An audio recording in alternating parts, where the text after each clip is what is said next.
Holy crap. People persist in doubting the evidence. Don't run and hide.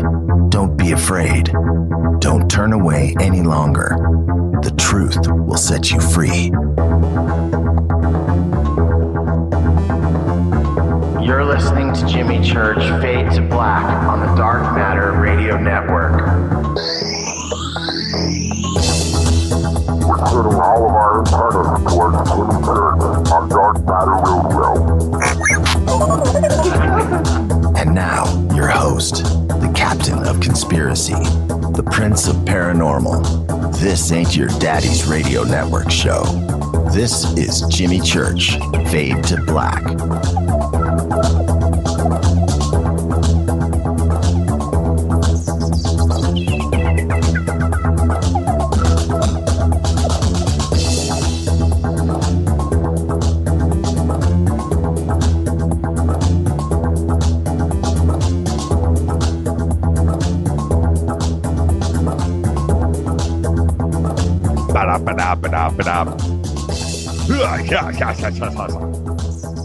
Got that Carol Java going. All right, let's go. How you doing? Fade to Black.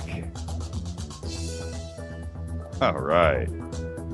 Man, we got things cracking tonight here at the studio.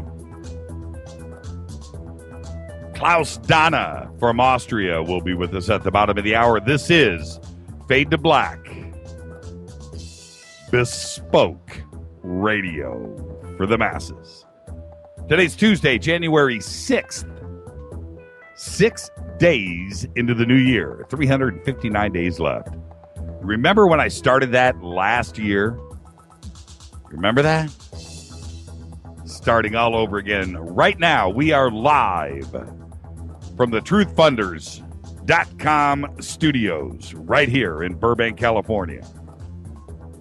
Truth Funders, the #1 crowdfunding platform for paranormal films, research, expeditions, and inventions of the unknown. For KJCR and the Dark Matter Radio Network, I am your oh-so-humble host, Jimmy Church. How is everybody doing tonight? I'd like to welcome everybody listening around the world, all across the United States, hither and thither, to and fro, back and forth, up and down, east and west, north and south, near and far. Welcome. It's going to be a great show tonight. Tonight's one of those shows. We want to just get close to your speakers, get your little cup of whatever you're drinking, get comfortable. Klaus Donna is going to be with us.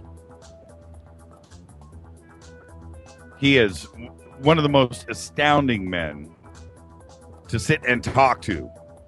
His collection of artifacts, his exhibitions. He's going to launch another one in Austria very soon. I said to him a couple of days ago, I'm like, dude, you got to bring that to Los Angeles. You got to bring that over to the United States. Let's talk about this. People need to see this. Can't wait. So we'll be with Klaus here in about 27 minutes. He will be joining us. Big salute to the proud men and women in uniform all around the world fighting the good fight for us. Without them, there is no me, there is no you, there is no us, there is no NWO. Protecting that right of freedom of speech. Keith, you got to get us on Armed Forces Network. I keep bringing it up every day. I want to text. Did I just cough? I've never coughed on the air. It's that Carol Java. Keith, Armed Forces Network, man. We got to do it. This coffee that Carol sent us, just listen to this. This is real time. Oh, my goodness. It tastes like caffeine-flavored coffee. That's what it tastes like. Man, that is outrageous stuff. All right, let me do a few clicks here. Let's retweet that. How you doing? There's Space Boy. Let's retweet that. What you want to do right now? Come hang out with us on Twitter at JChurchRadio. That's what you want to do. And hashtag DMRadioNet. Get your tweet deck going. Today, I'm going to say hi to Lori Brooks. There's a shout out. Lori's been a big fan of the show and does a lot of stuff for us. I swear she is a promotion machine over on Facebook. And she's like, Jimmy, I'm going to do Twitter just because of you. So today we got her into the Fate or Not family. I haven't seen her yet pop up, but she's slowly making her way through the Twitterverse. So if you see Lori Brooks pop up, follow her, hold her hand, and get her through this. She's real cool. All right. This weekend, Saturday night, Fader Cinema, we will be doing the Montauk Chronicles, and Christopher will be joining us in the chat room, Christopher Garitano. And now listen, this is limited seating. Okay, now I know everybody wants to get in. Everybody wants the secret password. Look, I'll say this: we have enough registered Fadernauts to come in and fill it up. We can. I think the shutdown is at 80 seats. Maybe we can stretch it to 100, but we don't want to crash the system either. Okay, so there's going to be some people that can't get in. It's like the secret. How do I say this? It's like the new club in town that everybody wants to get into. Well, you know what? That club is ours, and it's going to be happening this Saturday. So I'm going to tell you right now, I'm getting in. Wowo's getting in. We're going to have a few other really cool guests that are going to be there. But if you want to get in, you need to go over to faders.org. You need to get registered as a Fadernaut. Also, this is an exclusive club. This isn't just for anybody, any just wannabes. You can't do that. You got to be a real Fadernaut. You got to come over. You got to hang out. You got to hang out on Twitter. I'm not making fun of this. This is the truth. Come over to Twitter at JChurchRadio. Hang out with the other Fadernauts. Let them know that you're legit, that you really care about this stuff, and you want to be part of our community. That's what you do. Okay, there's a lot of them out there. A lot of Fadernauts. Come over right now at JChurchRadio. Follow us on Twitter. Hang out. Get into TweetDeck. Hashtag DMRadioNet. And let us all know. Become a friend. Then you get admitted into faders.org. You become a Fadernaut. You're going to get your Fader patch. It's free. It's fun.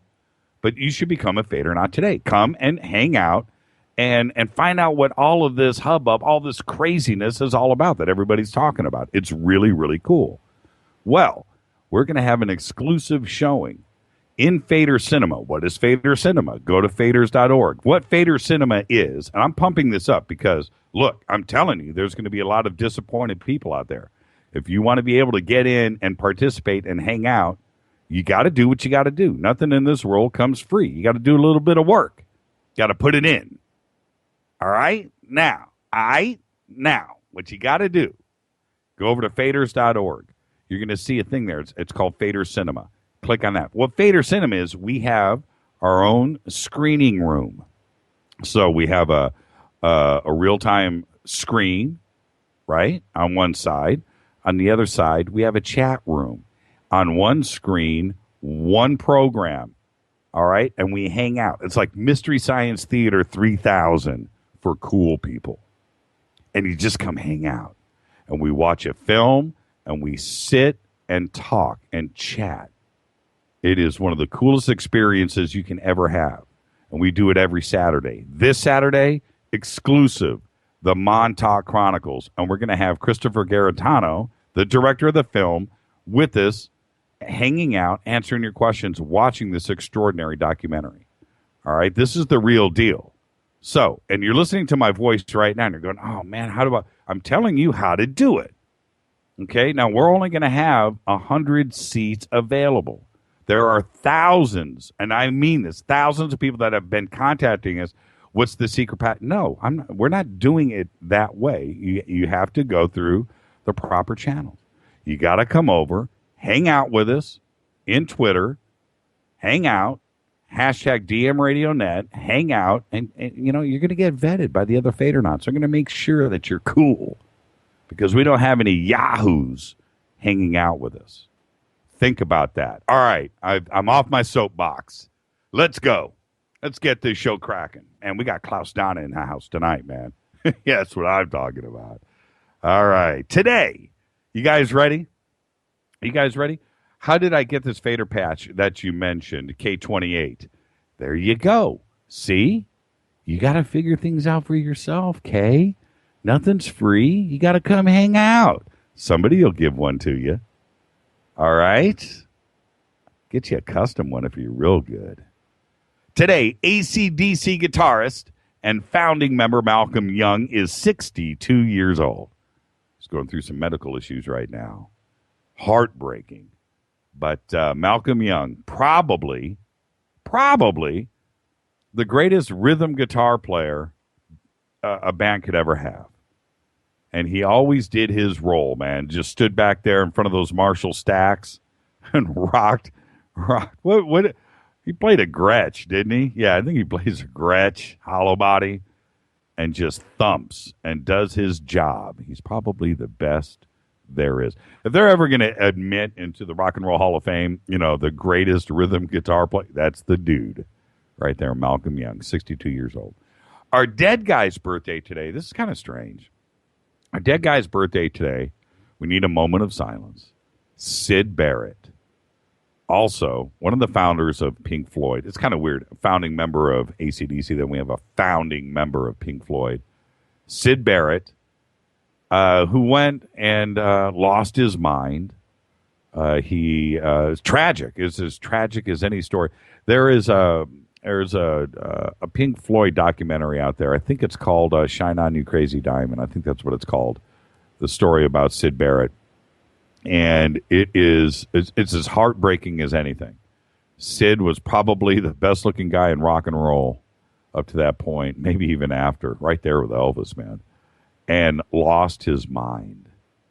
And it was just, he had a life full of drug addiction and loneliness, and it was just unbelievable. But anyway, today, Syd Barrett, who's no longer with us, it was his birthday. Let's all think about that for a second. Syd Barrett, talented guy. All right. Twitter. I was trying to, I had so many different Twitter things I was going to light stuff up with today. And normally I do it feeding off of the birthdays and stuff. And I'm just kind of bummed about Malcolm Young. Kind of bummed about Syd Barrett. Just kind of bummed out. So then I just thought, you know what? Really, honestly, Back in Black is such a great record. The Wall for me, for Pink Floyd, and Animals, two great records there. So I'm just going to go with this. What's your favorite AC/DC song? What's your favorite AC/DC song? It could be Brian Johnson. Okay, it could be, because Back in Black is such a great record. Me, I'm kind of a Dirty Deeds guy, but you knew that. All right, let's go. Facebook, YouTube, everything's Fade to Black, J Church Radio. You know what to do. Go follow, like, and subscribe. We have a new a new news page over at jimmychurchradio.com. All the news you need to know is there. Go check it out. And also tonight with Klaus Donna, we will have a gallery up. The gallery is up. If you go to jimmychurchradio.com, you want to take a quick sneak peek before we get Klaus on. Just go over to jimmychurchradio.com, go down to Klaus, click on the date, and by Klaus's picture, you'll figure it out. Scroll over it, click on it, take you over to Klaus's page, and then there's a gallery there. It's got, I think there's about 30 pictures or so, and that's what we will be discussing tonight. So if you want to go check it out, you can do so. Go take a sneak peek. I don't know if we will have time to get to calls tonight. You can also email throughout the show. Jimmy@jimmychurchradio.com. All right, over in TweetDeck, also don't forget hashtag F2BQ. If you have any questions for Klaus, you want to get something. Oh, Method just said his favorite song is Jailbreak. I'm with you. AC/DC, Jailbreak. Shoot to Thrill, Have a Drink on Me. Who Made Who? From Jerry Ski. That's, that is, I'm kind of with you there. Big Balls. That's a good one. Oh, man. See, I knew I knew that just mentioning AC/DC to this crowd, I love you guys. you guys, we're all on the same page. Man, this just warms my heart. It just warms my heart. And you know what? I think I just missed 50 tweets going by. But, all right. Man, I didn't get to anything yet. Man, I'm just yapping. It's that Carol Peralt Java. Carol sent me a bag of some stuff, and I'm telling you what, I think you need to have a license for this stuff. Email from Mike. I don't know if I got to this last night, and if I did, I don't remember reading it. So I'm just going to bang through this real quick, and we'll get to the news. Email from Mike. He said, number one, what you said on Future Theater was interesting. I was wondering if the emailers that accuse you of being a CIA informant are actually CIA informants trying to mess with your psychology or psychologically. Yeah, you might be right. He says, number two, I wonder if you knew what Art Bell's showtimes would be on his return. He says on Facebook it's going to be from 9 to 12. Doesn't that interfere with Fade to Black? Oh, he's infuriated. Look at that. Number three, finally, could you list your top 10 favorite books on the strange and paranormal? I've been reading a great book by Donnie Eicher about the Dyatlov Pass.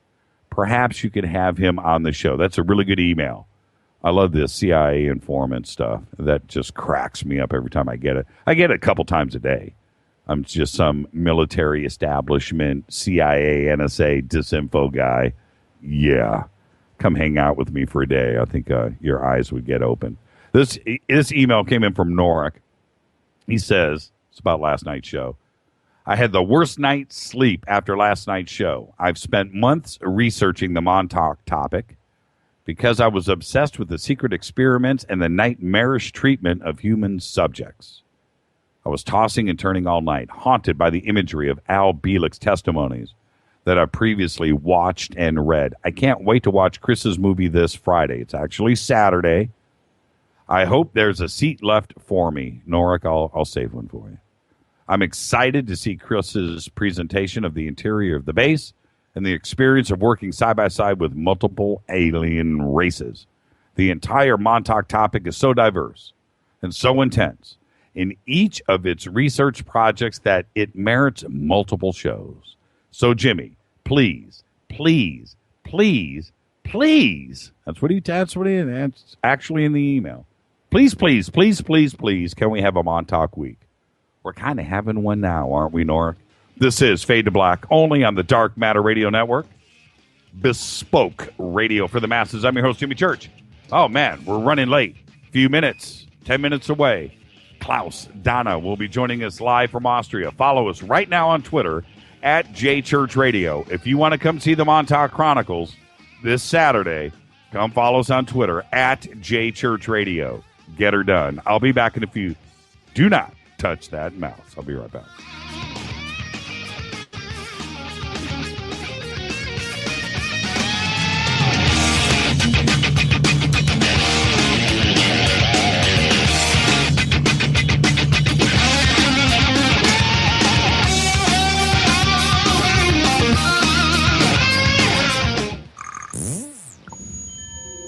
You're listening to Jimmy Church Fade to Black on the Dark Matter Radio Network.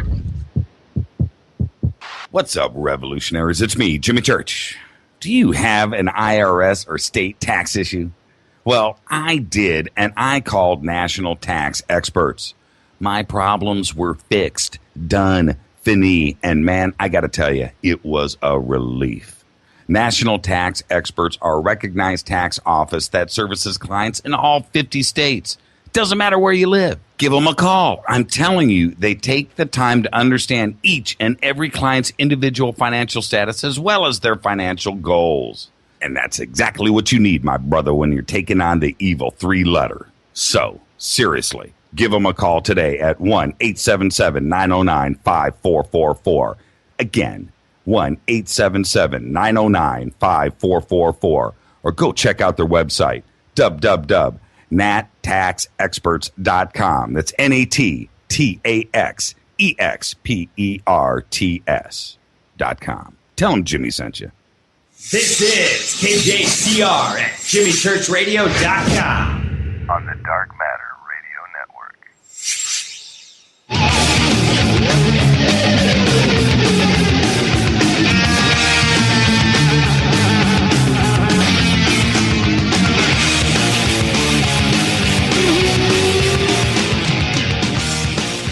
Welcome back. Fade to Black.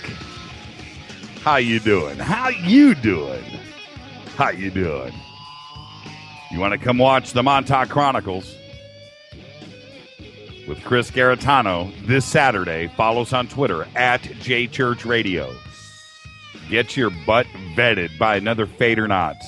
Get over to faders.org. Register. Get her done. Got 100 seats. That's it. Trust me, they're going to fill up. So if you want a chance at it, you want a shot, you got to do what you got to do. Don't send me an email going, hey, church, man, come on, you can get me in the back door. It ain't going to happen that way. Let's get to the news. You ready? I'm ready. Fox News ratings have plummeted since the blackout began earlier this month by Dish Network. Now, don't forget, it was Fox that pulled the plug on themselves. So don't be sad.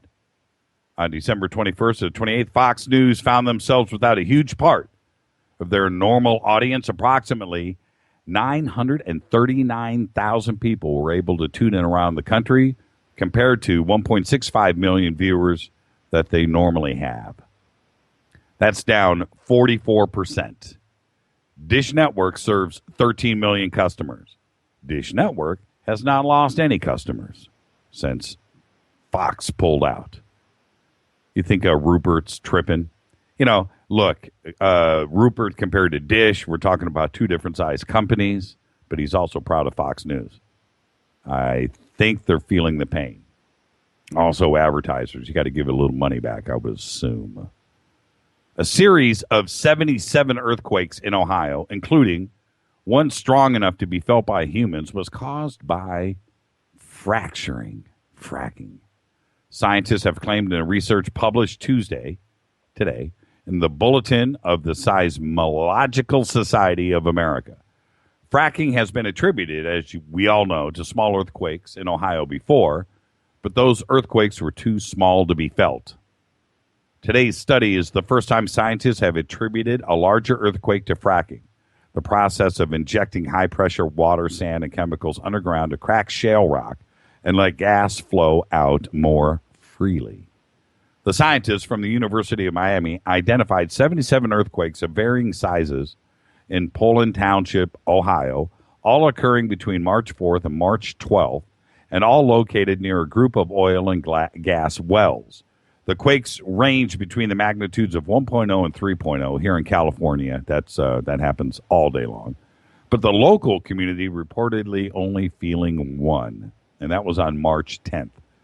According to the study's co-author, Robert Schkomal, the magnitude 3.0 quake was one of the largest earthquakes ever induced by hydraulic fracturing in the United States, end quote. Authors in 50 countries say surveillance makes them afraid to write. The PEN American Center did a survey with 772 writers living in 50 countries and how the fear of surveillance is responsible for self-censorship in both professional and personal writing. 34% of the writers in free countries report having avoided speaking or writing on a particular topic due to government surveillance. And 31% have deliberately steered clear of certain conversation topics and personal phone conversations and email. Of course, a higher percentage of writers practice the same precautions in partly free and not free countries. Approximately 6 in 10 writers in both Western Europe, 60%, and 57% in the Five Eyes, Australia, Canada, New Zealand, the United Kingdom, and the United States, countries think the U.S. credibility has been significantly damaged for the long term by its surveillance programs, the survey stated. Trip on that. Doesn't bother me on this show. You know, I'm sure they don't want to say things like NSA, NSA. Oh, I just did that 3 times. CIA. I don't care. It makes you wonder, how they're monitoring. This is loud and clear right here, isn't it? One of the most ambitious projects in the U.S. breaks ground tomorrow in Fresno, California. That's right, the high-speed train.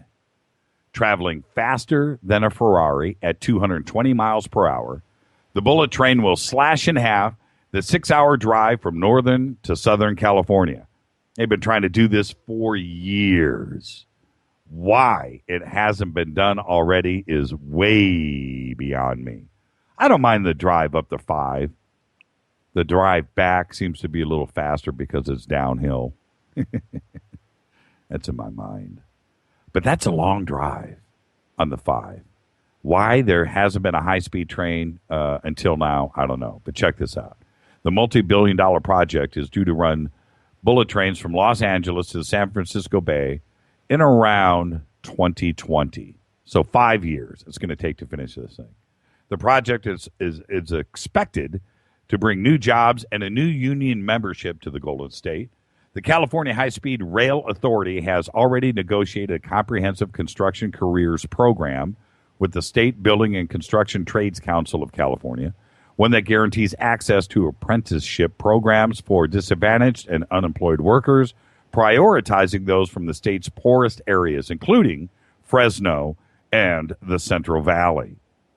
The program is modeled after one developed by LA's Metro in 2011 that put thousands of disadvantaged people into the union apprenticeship programs. Those who finish are prepared for permanent careers as electricians, pipe fitters, sheet metal workers, and so forth. The High-Speed Rail Construction Careers Program will similarly train thousands of Californians and then put them to work designing and constructing the rail line. Pretty cool. Hackers, now check this out. Save the best for last. You know me. Hackers professing allegiance to the extremist group ISIS took over the Albuquerque Journal's social media accounts for about 2 hours today, posting photos of what appear to be Albuquerque residents' driver's licenses and other personal information purportedly gleaned from their personal computers. Yeah. Possible links to the hacking of the Maryland TV station are also being investigated. The takeover of @ABQ Journal, that's their Twitter feed, and the newspaper's Facebook accounts appears to be an attempt to affirm the authenticity of the cyber threat announced by the hackers Christmas Eve, when the Albuquerque Journal's website and mobile app were briefly commandeered by someone using the identity, I'm quoting here, Cyber Caliphate. In that instance, a news story posted on the newspaper's web and mobile platforms and was replaced by an image of a scarf-clad individual that bore the words, "I love you, ISIS." Scary. But of all the Albuquerque, and so when you think about this for a second, okay, Albuquerque, what's the big deal? The point is, they could do it anywhere. Think about that for a second. That's kind of scary, isn't it? This whole ISIS hacking thing, when you have success with in the publicity that happened with Sony, and suddenly, and you know, ISIS has got their Twitter stuff, and they're out there recruiting, and they're doing all of it. Once you start a fad, then you get all the imposters that want to show off their stuff and show how easy it is to do. I would think if I was out there, and I get firewalls and stuff, but I think I would be the guy to invent a box that goes in between your computer and everything else. Oh, it's already out there. It seems simple. There's got to be a way to prevent it. I don't understand the simplicity of being able to take down anybody anywhere. Did that story yesterday. Extortion in 2015 like this? Seems like it's easy to do. Scary. I'm ready. Are you guys ready? I'm ready. Let's get Klaus Dona in here. Klaus Dona, live from Austria, right here in a few minutes. Take a quick break. This is Fade to Black. You want to watch the Montauk Chronicles? Follow us right now on Twitter at JChurchRadio. I'll be back right after this.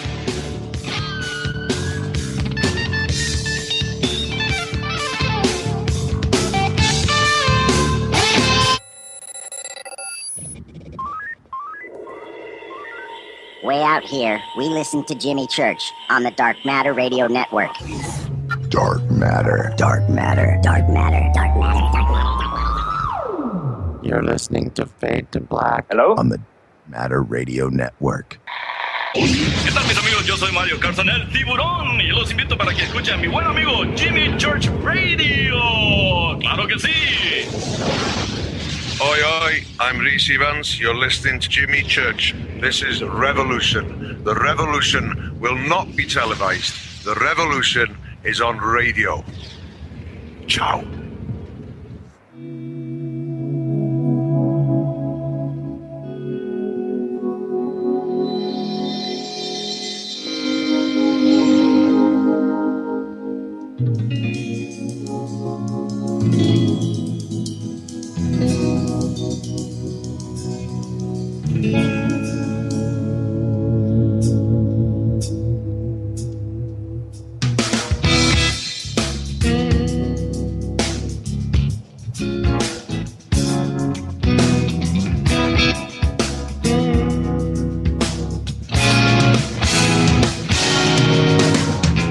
All right, everybody, welcome back. Fade to Black, bespoke radio for the masses.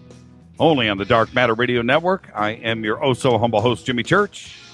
Follow us on Twitter at JChurchRadio. You want to see the Montauk Chronicles? Follow us at JChurchRadio. That's what you want to do. You can shoot me an email to jimmy@jimmychurchradio.com. Any questions for myself or Klaus Donna? You can also go over to Twitter, hashtag F2BQ. That's hashtag Fade to Black Questions, F2BQ. Shoot me a question for Klaus, and we will do that in real time on the air. I'm ready. Let's get this show going. Klaus Dona comes from the art world. As art exhibition curator for the Habsburg House of Austria, Klaus has organized exhibitions worldwide.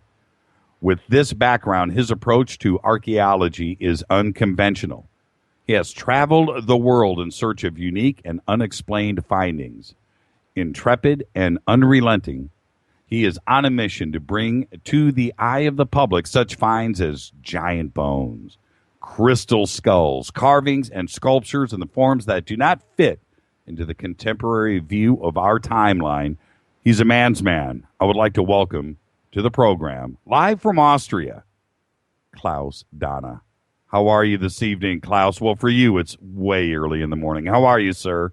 Good morning, Jimmy. Thank you for inviting me. Yeah, it's really very early this morning. It's 4:34 a.m. in the morning, and it's not the real best time to do an interview with such an important program like yours. Yeah, but you have that really good Vienna roast coffee. So, you don't have any excuses, really. No, I had already 2 cups before. Welcome to the program, and everybody's excited to have you here. And, Thank you. And I had said to you earlier this week, and I really mean this, I'm a huge fan of your work. I have watched a couple of your seminars. The same seminar, probably watched 2, 3, 4, 5 times. And that is an extraordinary thing for anybody to do, to go back and rewatch, because you have to catch everything and you learn something the second time. But I've done this, and I'm a huge fan. And so I'm going to try not to be that fan guy tonight. I'm going to be Mr. Objective Guy, and let's just have a fun conversation and take us through this stuff. But again, welcome to the program, and you're one of the first shows that we've for 2015 for us. It'll be a big treat for everybody. So let's go. Are you ready? Are you strapped in? No, I'm ready. Thank you very much. You know, you sound very much like Eric Von Daniken on the air. It's kind of funny. You guys have this very same accent. Do you guys talk to each other much? I know him, but the only difference to him is that he points out that everything should be from aliens, and I'm a little different. I think we also had high civilization on Earth in the past, so could be a mixture, but you always have to be skeptical, and I always say, as long as I cannot prove something, I don't want to talk about, and that happened to me with some of the artifacts. Until 3-4 years ago, I didn't talk anything about UFOs or extraterrestrials. And then I received some photos and we did some research. And I have to say, I changed a little bit my theory. And still I'm skeptical, and that's always important. You must stay skeptical because there are a lot of frauds out on internet and also in some of the collections, definitely. Yeah, sure. How did you, Klaus? Let me ask you this. Let's start off here. What happened? You're in the art world, then something happened to you. Was it one object that you saw, or was it a book? But what took you down this strange path of lost civilizations and high technology from ancient times? Yeah, that's the most interesting thing. It happened to me that I was reading many books on my trips to Japan, for example. I did most of cultural exhibitions from Austria in Japan. And so I had a lot of time in the airplanes and also in the hotel rooms, sometimes if you had a jet lag. And I read books from Daniken and from many others. And I thought this is impossible. And I didn't believe that such real things could have existed. And one day in Japan, when I was walking on a special mountain, with a friend of mine, a museum director, and he asked me, what are your next projects? And I said, what I would like to do is trying to get some of these out-of-place artifacts together to Vienna into an exhibition, and then we can have the chance that the scientists could do their checkings and find out that most of these things are not reality. So one day I met a friend of mine, Reinhard Habeck, who is also a researcher, and he wrote several very good books. And I read some of his books, and I thought this could be a guy who could help me. And I checked where he is living, and coincidentally, he is living in Vienna.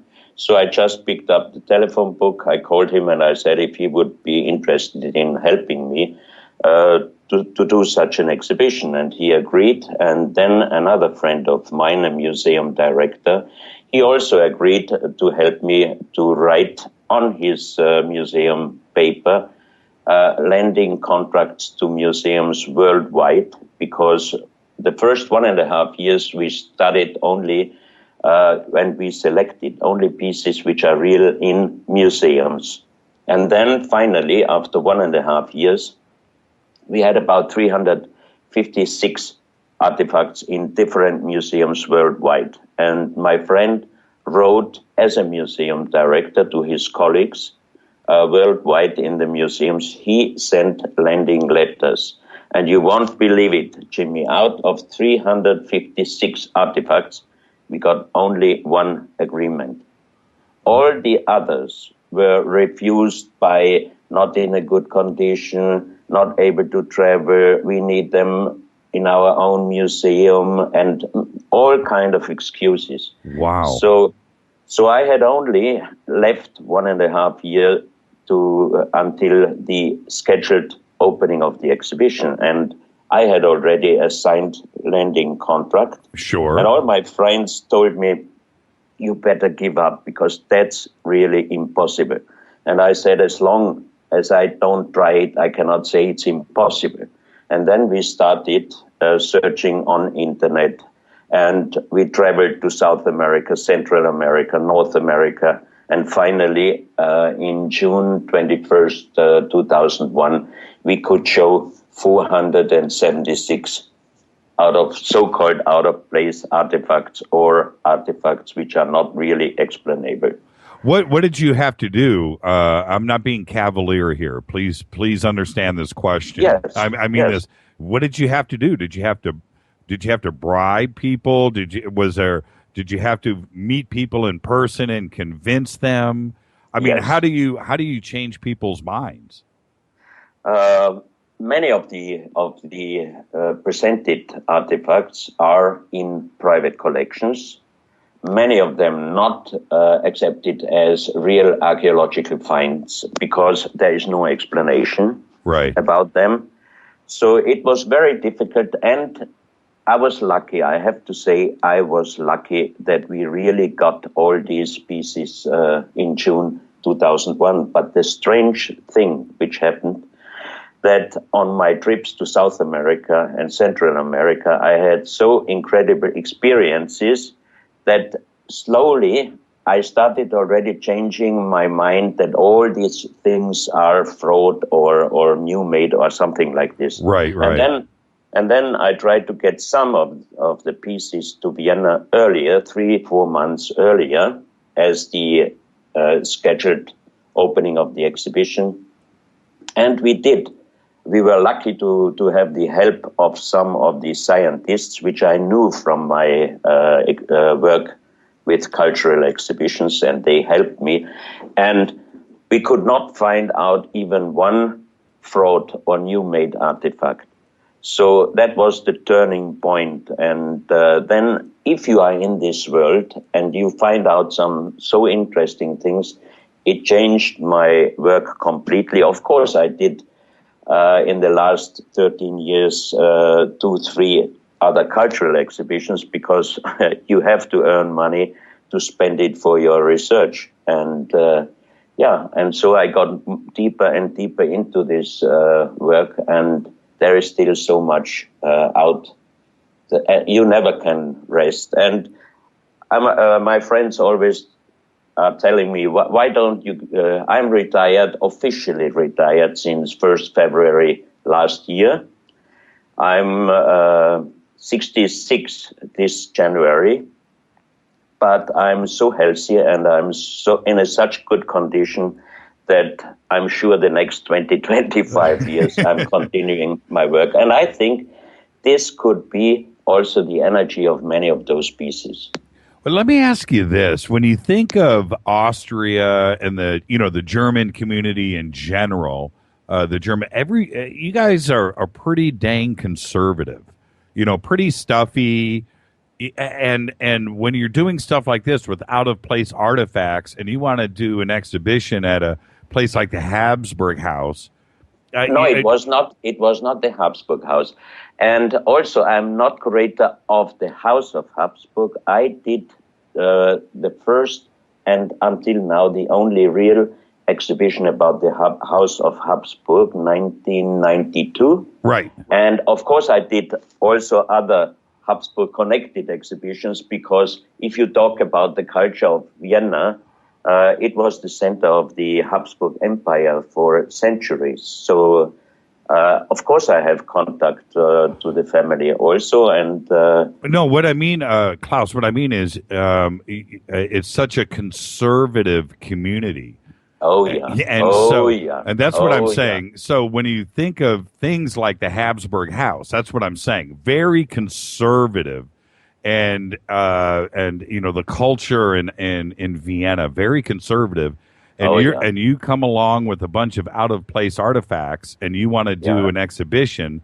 You're that's a tough thing to do. How did you crack that conservative community? I was under crossfire. You can believe me. Yes. Wow, many of the museum people, they really changed their thinking about me.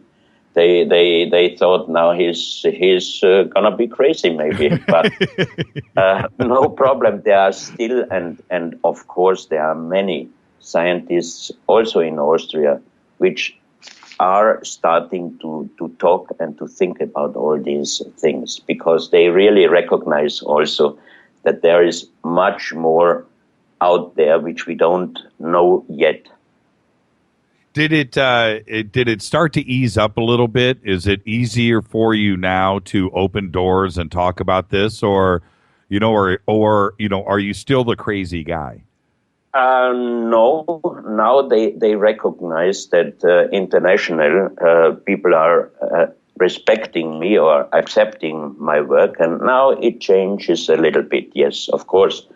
And maybe 2001, I would say I was about 13, 14 years too early, because 2001, you couldn't see any documentation about those things.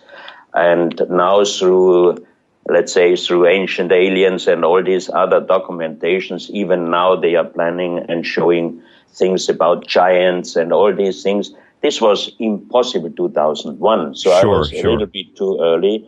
And that's why a very good friend of mine decided to help me to finance the organization of a new exhibition in April 2016 in Vienna again. And I am sure this time I have not those problems which I had 2001, because people really, I would say they are waking up now slowly. Well, I'll tell you what's funny. I'm going to make you laugh right now. In the archaeological world, you're the crazy guy. In our world, you're the normal guy, and we need you. Thank you. Well, think about that for a second. Because you're very educated, you're very smart, and your research is exemplary, and we need you to represent us. You're our straight guy. You may be crazy to them, but to us, you're the straight guy. That's what my friend said. Not we are crazy, they are crazy. That's right. All right. Now, let's start here. This is Fade to Black on the Dark Matter Radio Network. I'm your host, Jimmy Church. We're talking live from Austria, Klaus Dona. Klaus, what was the first object, the first one that made you just go stop? What was the first? There's one that comes to mind. What was that first object? The first object was not only one. These were many of them in La Mana in Ecuador. That's a collection of over 300 pieces which were found while gold digging in La Mana in Ecuador. That's approximately between Quito and Guayaquil. A little town, a little higher up, and they found over 300 artifacts which did not fit any real known pre-Columbian culture. And when I saw the first pieces there, we were introduced by an Austrian doctor living in Ecuador and doing the Indian shamanism. He introduced me to the owner of these artifacts. And that was amazing, because there was one piece, the so-called world stone map. It's about 350 kilograms or 700 pounds, granite stone. And there was an incarving of a world map showing three continents which are not anymore existing or not in this scale. So that was one very, very impressive artifact. And also in this collection, there is one pyramid, a pyramid with the shining eye.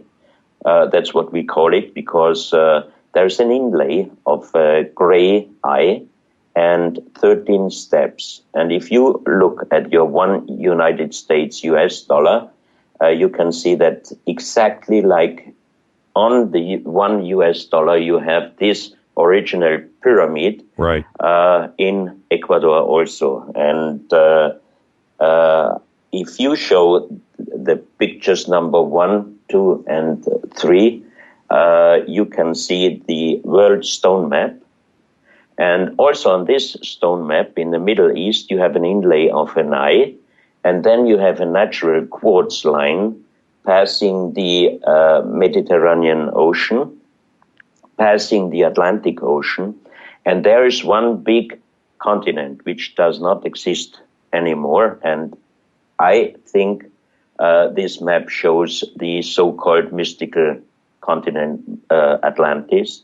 Then the natural quartz line is passing South America, Venezuela, and going down to the Bay of Guayaquil. And there you have another inlay going north and a little round inlay. And this is exactly where all these pieces were found 1984 while gold digging in a tunnel, in a hidden tunnel. And this place is also very important because there you have, in my opinion, the best, strongest water on Earth, because we did some research on this water and it includes gold and silver colloidal in nanomicroscopic form, and it has the so-called Bovy power. Bovy was a French scientist who invented that any material has a natural power, and this water in Ecuador has really an incredible natural power, 1.5 million Bovy. When okay, before we're going to get to the gallery here in a second, and I was just looking at the pictures and the order of them, so I'm going to leave that up to you to describe what we're looking at. But there's a few questions here I want to get to that are in Twitter that have popped up for you. Yes. And, okay. And the first question is one that I've often wondered. The man riding the Triceratops, you know, that carving? Yeah. Okay, what's the origin of that? You mean riding on the dinosaur, the Triceratops? Yeah. This is one piece of the hidden collection of Dr. Cabrera in Ica.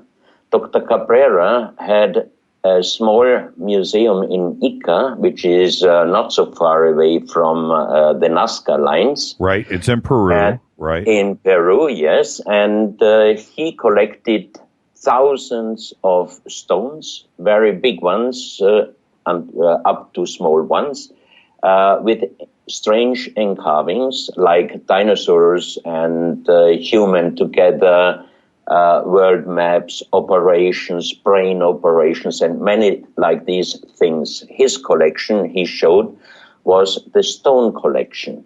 And we met Dr. Cabrera first time 2000, in spring 2000, and second time in spring 2001. I think 2002 he passed away, and we visited his collection. And in the museum, you could see only the stones with the engravings. And the second visit, he told us that now we know each other a little better, and he will show us the top secret room, which he does not show to normal visitors. Right. And he went with us in the backyard of his house, and he opened one door, and there was a long room. And in this room, you had hundreds and hundreds of terracotta figurines. And this man riding on the dinosaurs is one of these pieces we saw in this hidden room.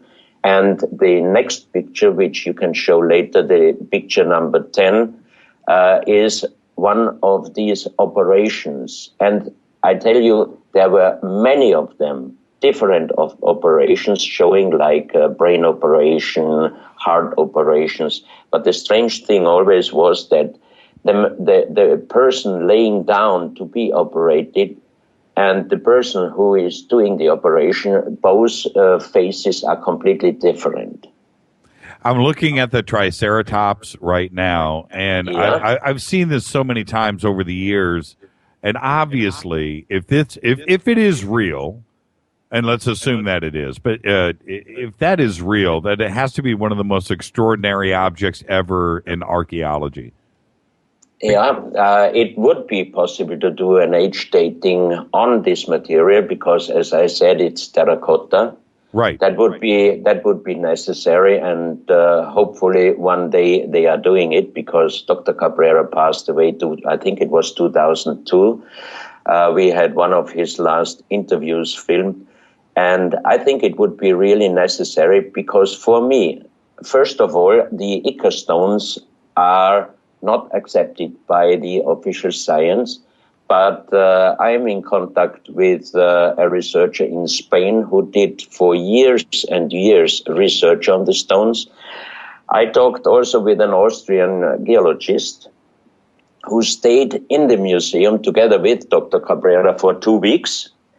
And he also proves, he said, for him, most of his stones are authentic, but he has also new made in his collection. And I also saw that already 2000 and 2001 because the patina of a very, very old stone and a new made one is completely different. And I recognized that maybe he could not get any more old pieces. So unfortunately, he really started to give order to people to make him new strange stones. This is very pity. But for me, of course, if you find one fake one, you cannot say that the whole collection is a fraud. And especially why someone should give order to do hundreds and hundreds, maybe even thousands of terracotta figurines, to put them in the backyard in a room, close it and don't show it to someone. I mean, there is no reason, no explanation for me. When you look at like the one, the operating table and the Triceratops, my first question is how big is the object? That's the first one. But second, as you look at them, because you know what you're looking at, is it obvious that it's very, very, very, very old to you? It looked very old for me, yes. And each piece is approximately 1 foot, about 35 centimeters. Okay. So it's big. It's not small. No, it's not small. Right. And as I said, hundreds, maybe even thousands of those pieces.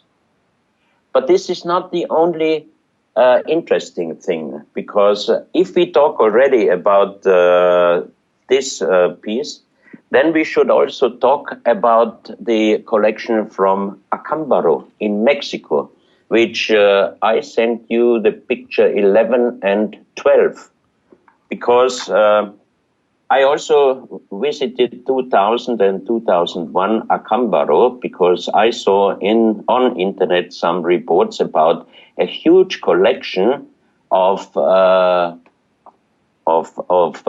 ceramic or terracotta figurines which were collected by a German, Waldemar Julsrud, in the 1930s, 1940s already, over 34,000 pieces. And also there you can see dinosaurs and human, and also human, which do not fit the Mexican historical culture. And this collection is still until now not accepted by the official Mexican government. Even they did already 1968 and 1972 scientific research on some of the pieces. For example, 1968, they did C14, carbon-14 research on some of the pieces at the Isotopes Incorporation in United States, and the age of the first piece was 3,590 plus minus 100 years. The second one, 6,480 plus minus 170. Wow. And the third one was 3,060 plus minus 120. Then this result was not accepted. So they did another one, 1972, with 2 pieces, with thermoluminescence at the University of Pennsylvania, and both results came out 4,500 years. That means 2,500 BC. So this German collected the pieces because they found them all around the mountain next to Acambaro. Acambaro is about 3 hours by bus west of Mexico City. And I just say I visited this collection, and fortunately, the city made in the year 2000. They bought a house in Acambaro, and they did a nice but very interesting museum, the Waldemar Julsrud Museum. So you see, you have not only the Ica stones showing dinosaurs and human, but you have also in Acambaro pieces which are really going back until 4,530 BC. Right. But for me, the big question is, how could those people who made those artifacts know how dinosaurs are looking like? Yeah, well, I mean, we didn't, not until the 1800s did we even start to recover. Exactly. You know, and it's a very, you don't have to be educated to figure that one out. We didn't know. Modern man didn't know. Yes. It's really that simple. Has the Smithsonian ever spoken to you? You know, have they? No, you would not think that they would ever talk to me. I don't expect them to. I was just wondering if they have. No, of course not. Of course not. Okay, one last question here off of Twitter, which is anything when you visited Japan, any discoveries with the Jaman culture? Oh, yes, of course. The Jaman culture for me is also very interesting. I had one wonderful piece in my exhibition 2001 from the Nagoya City Museum. They have a few pieces from the German culture.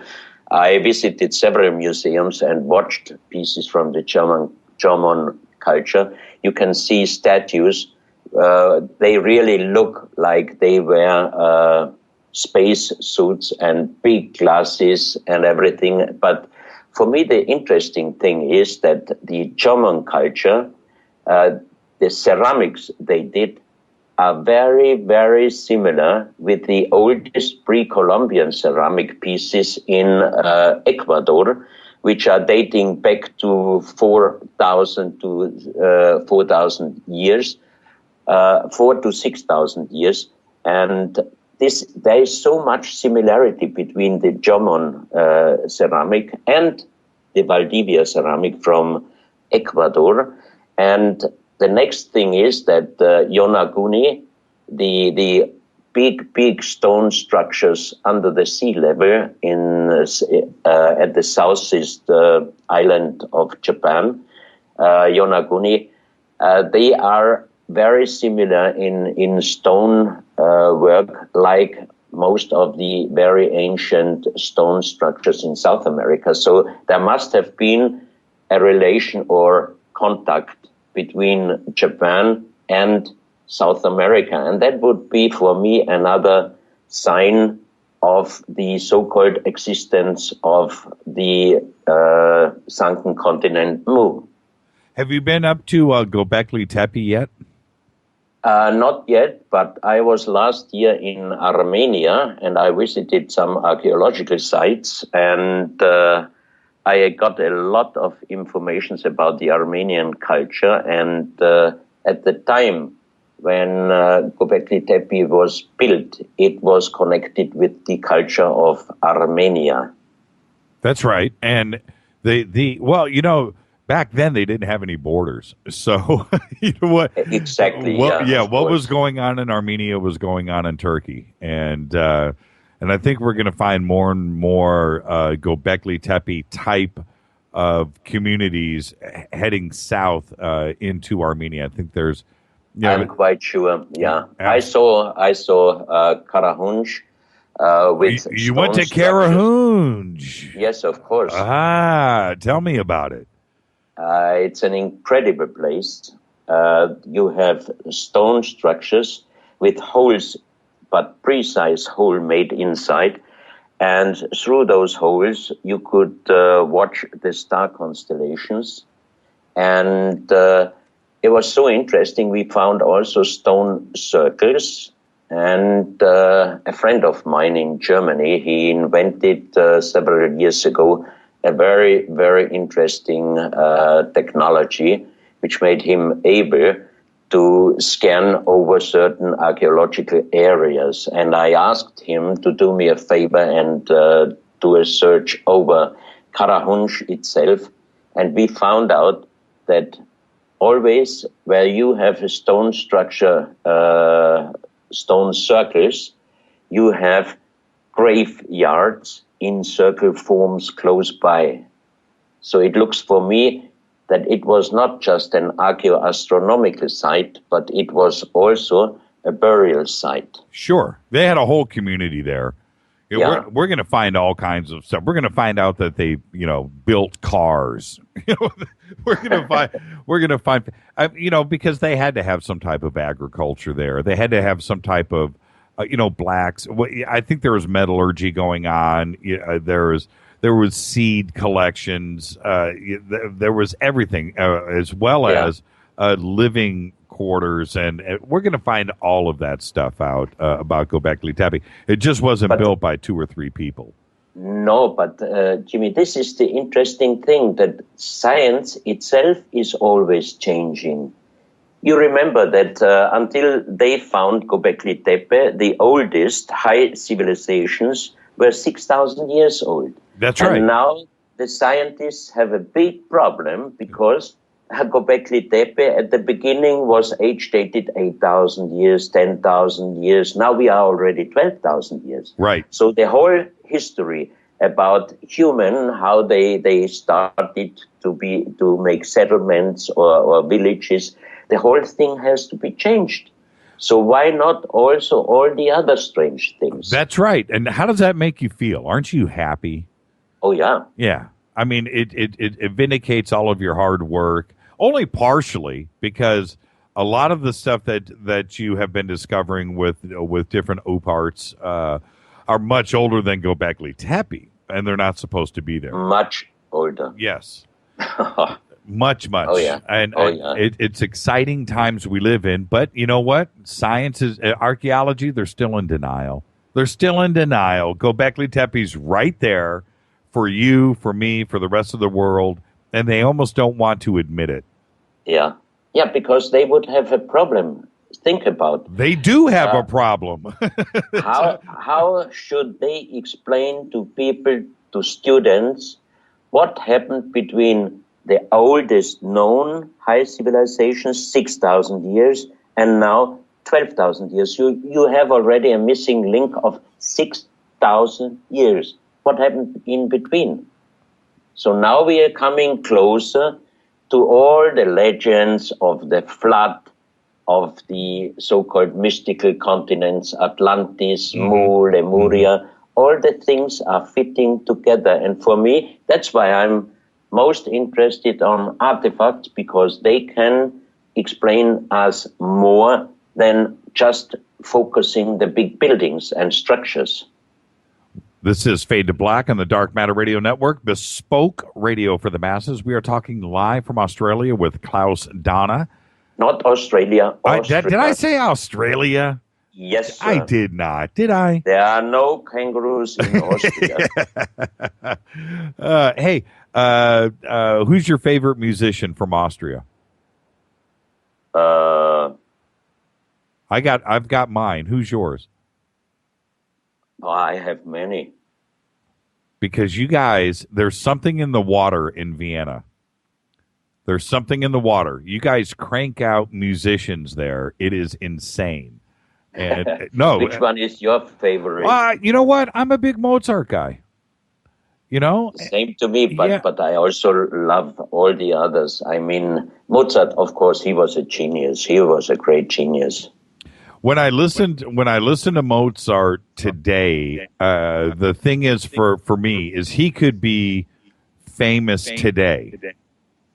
Of course he could, because his music, I think the next hundreds and hundreds of years, people will listen to his music. That's right.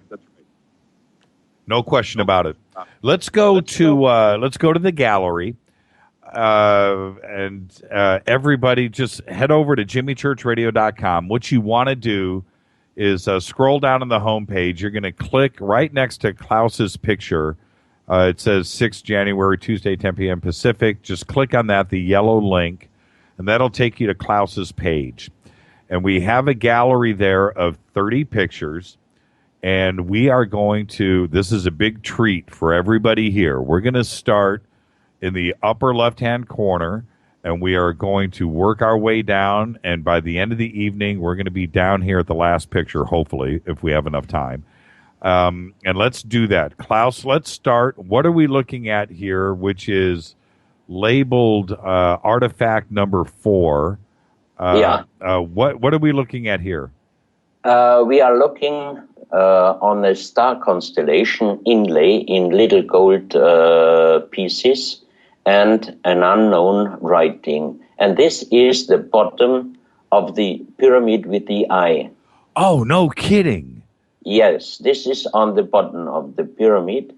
And you can see the Orion constellation in little gold plates inlay. Yep. And this unknown writing we found on stones from Ecuador, Colombia, Burroughs Cave in United States, in France, Glosel, in Calabria, Italy, in Malta, in Turkmenistan, and even in Australia.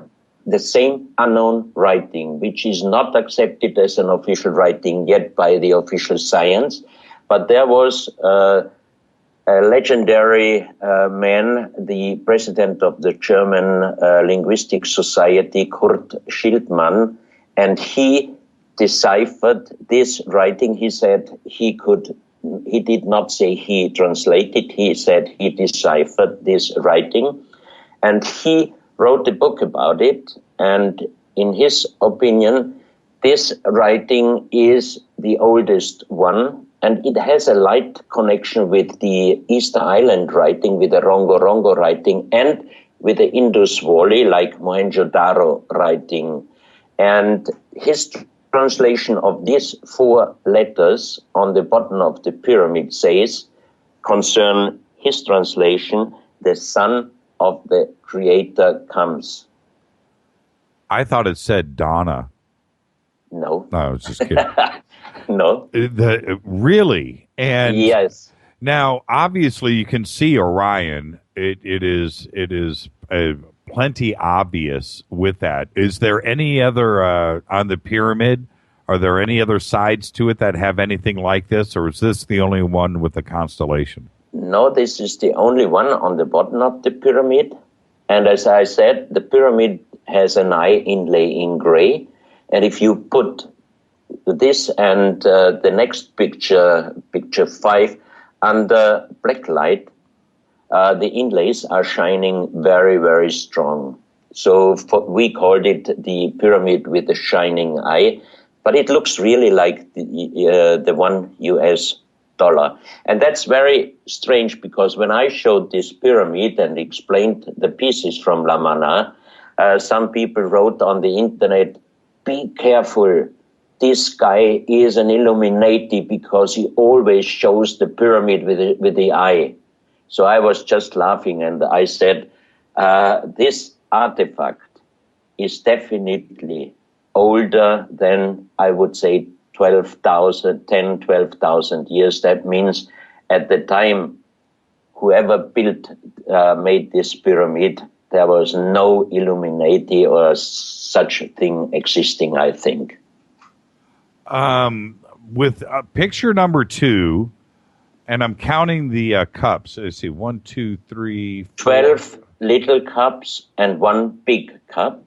the material is jade. In the big cup, you have a star constellation inlay showing different stars. And on the little cups, you have numbers. And the numbers, the inlays, they are looking very, very close to the Mayan numbers, but a little different. And the interesting thing on the big cup is that inside the cup, it's very magnetical. Outside, nearly nothing, only in the center of 3 stars showing a triangle.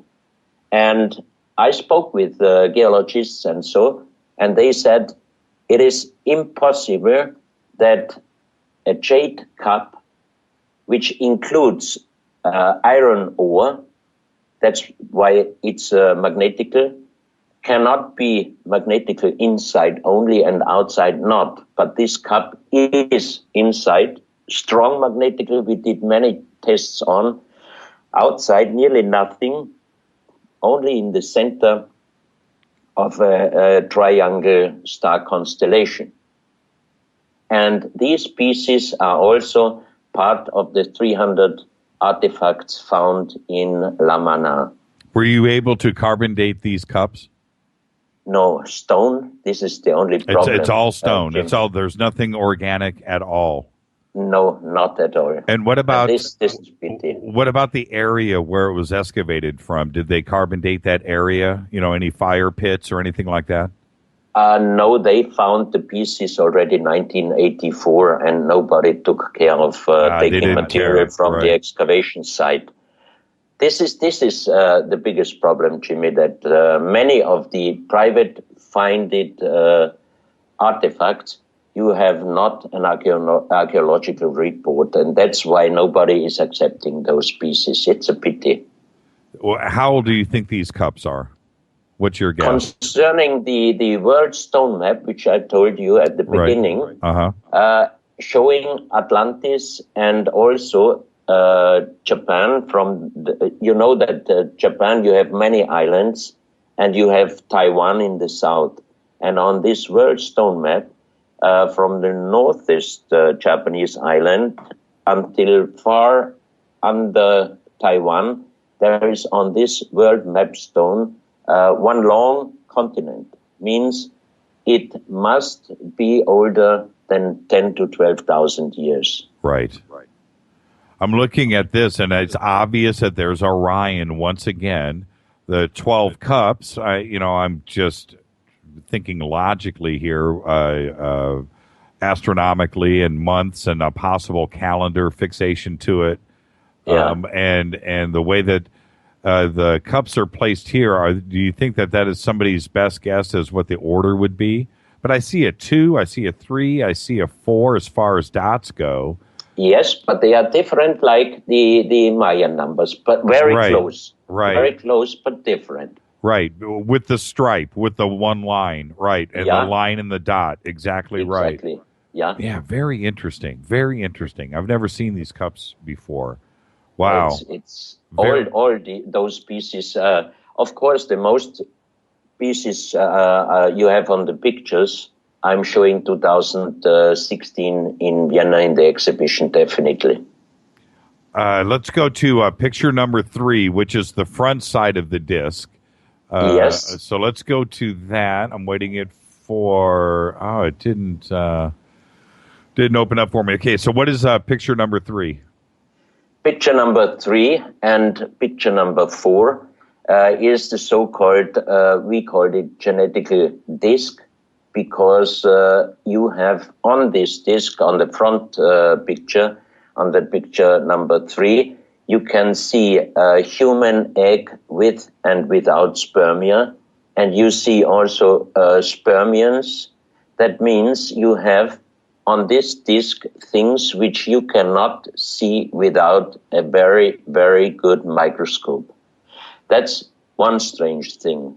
But the other strange thing is that 2001, a few months before the exhibition in Vienna, we brought this genetical disc and other instruments from the same private collection from Colombia to Vienna, and we did material analysis at the Natural Historical Museum in Vienna.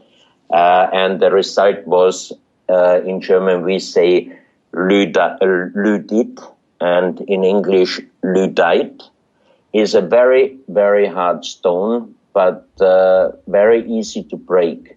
And we did the material check, and the director of the treasure room of the most famous museum in Vienna and the expert on precious stone and stonework, Dr. Rudolf Distelberger, he attended the material check, and the result was Lydit.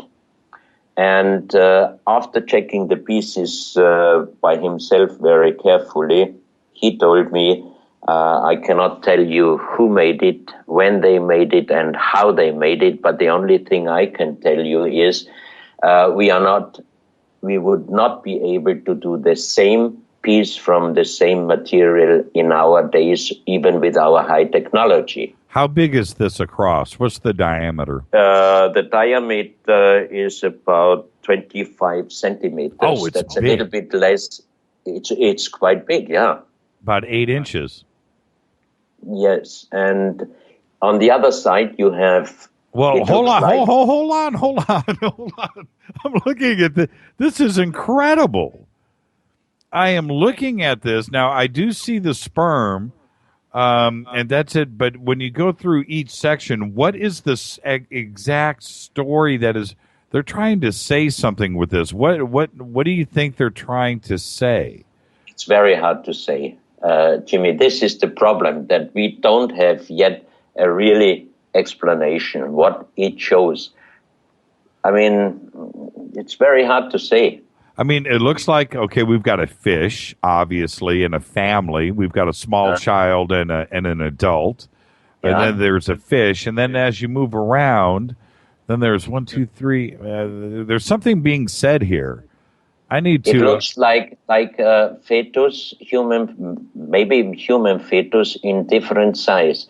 But for me, one of the very interesting question is on the back side, where you have the man, the male, female, and child. Right. On the bottom, you have again male and female. And right. if you look, if that's my biggest question, if someone can do this precious stonework, why does he show on one side the human with very wide head, with the eyes, big eyes, left side, right side. Right. And then you have sitting male and female in a position looking like a frog. Like a frog. Yep. Yes.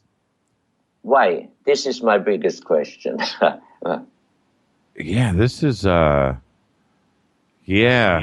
And then, let me see here. 1, 2, 3, 4, 5, 6, 7, 8, 9, 10, 11, 12. 13 around the edge above the two sitting figures. Yeah. And obviously there's a progression there, and it looks like it's growing into, and then it ends. So it starts with a fetus and ends with a grown adult. Yeah, that's very interesting. And here we have the number 13. Yep. And also on the pyramid with the eye, you have 13 steps. The same as that's on the dollar?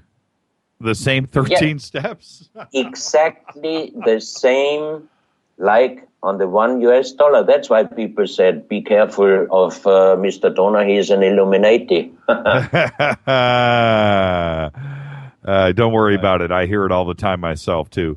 What do you what do you think the significance is of this arrow that goes around the center hole and then points straight up? No idea. I mean, we can just select all these pieces. For me, every piece is a kind of puzzle, Jimmy. And we have to collect. The more information, the more pieces we find, finally, maybe one day we can get a final result. Who is in possession of this now? Professor Gutierrez I would say, the most famous industrial designer and architect in Colombia. He has many, many pieces made out of the same material, which really shows me that there was a high civilization teaching a lower civilization. Yeah, there's some knowledge that is coming from somewhere here. Let's just say this is 1,000 years old. Well, nobody. No. Well, hold on. The problem, Jimmy, the problem is this piece and all the other pieces from Professor Gutierrez's collection are not accepted as archaeological findings. So, why? Because each piece does not fit any known pre-Columbian culture. Right. So that means if we talk about the age, the oldest known pre-Columbian culture is Valdivia, which dates back between 4,000 and 6,000 years. So those pieces must be older already than 6,000 years. And how would they have any knowledge of sperm? That's the biggest question. This is incredible. Oh, yeah. All right, let's go to picture number. What are we up to?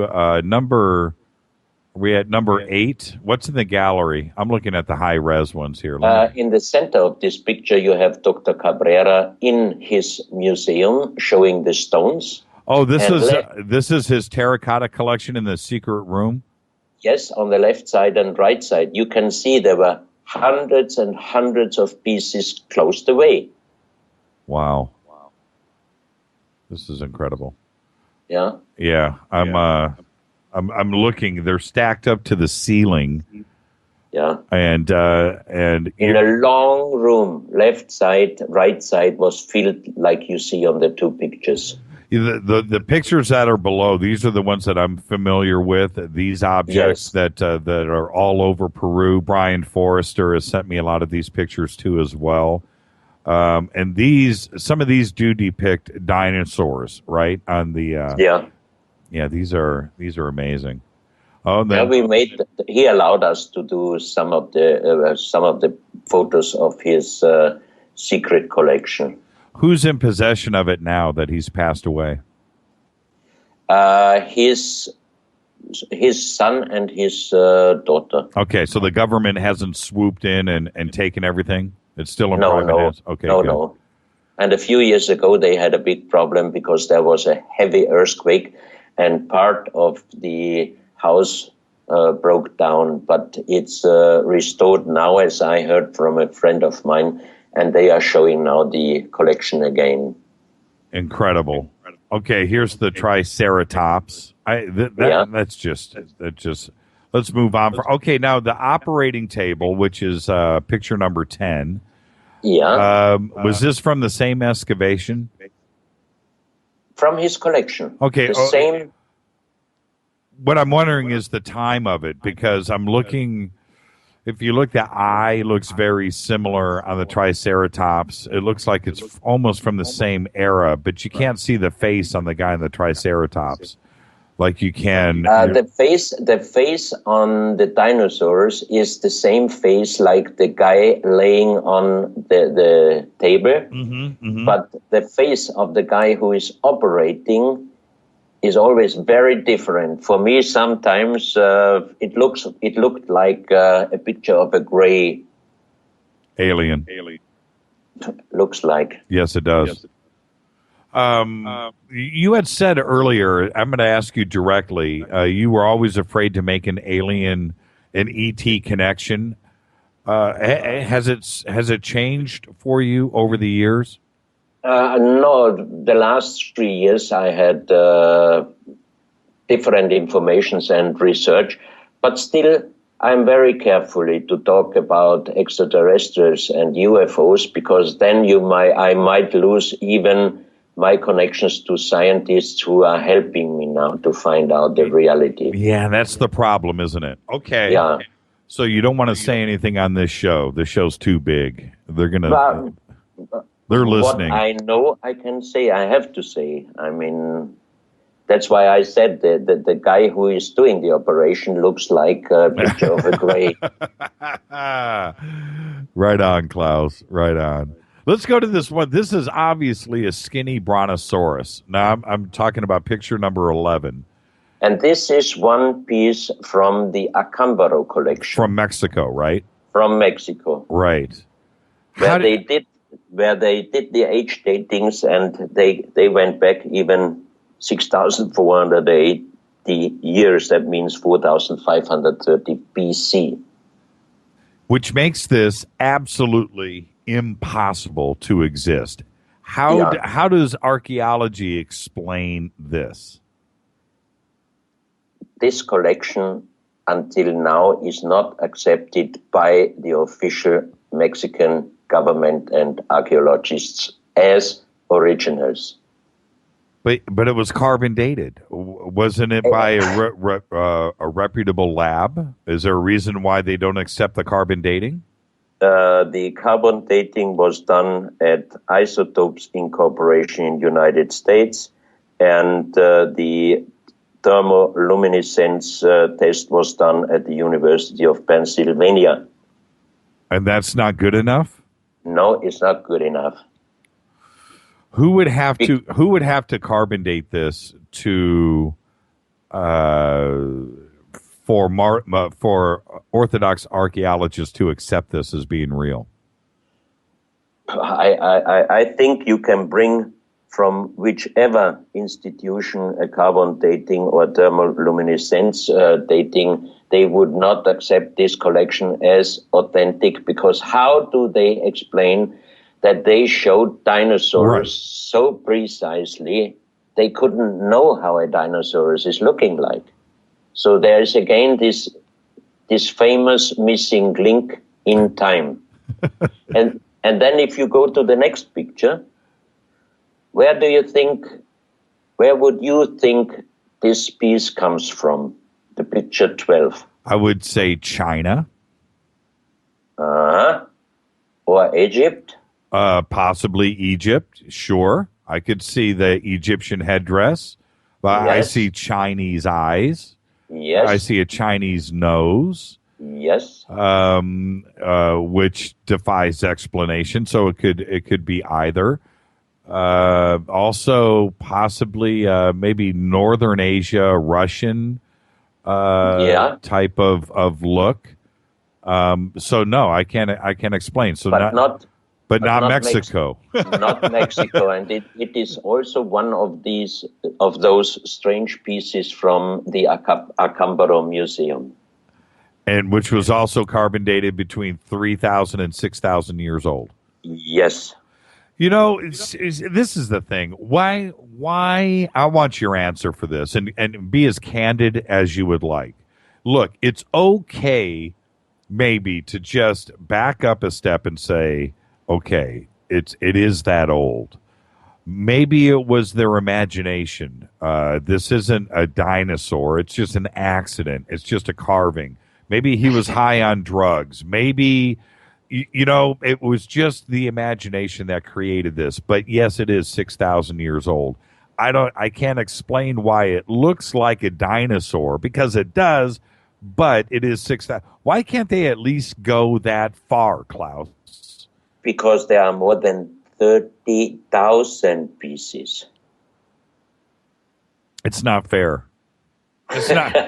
It's just not right. Why? Because look, anybody, you could take somebody off of the street. You don't have to have some educated, college-bound person. You can take anybody off the street and go, "What does this look like to you?" Well, it looks like Jurassic Park. Exactly. Well, this is 6,000 years old. And that's it. It's just called a logical mind. A logical mind looks at this and sees what it sees. Why do you have to be in denial?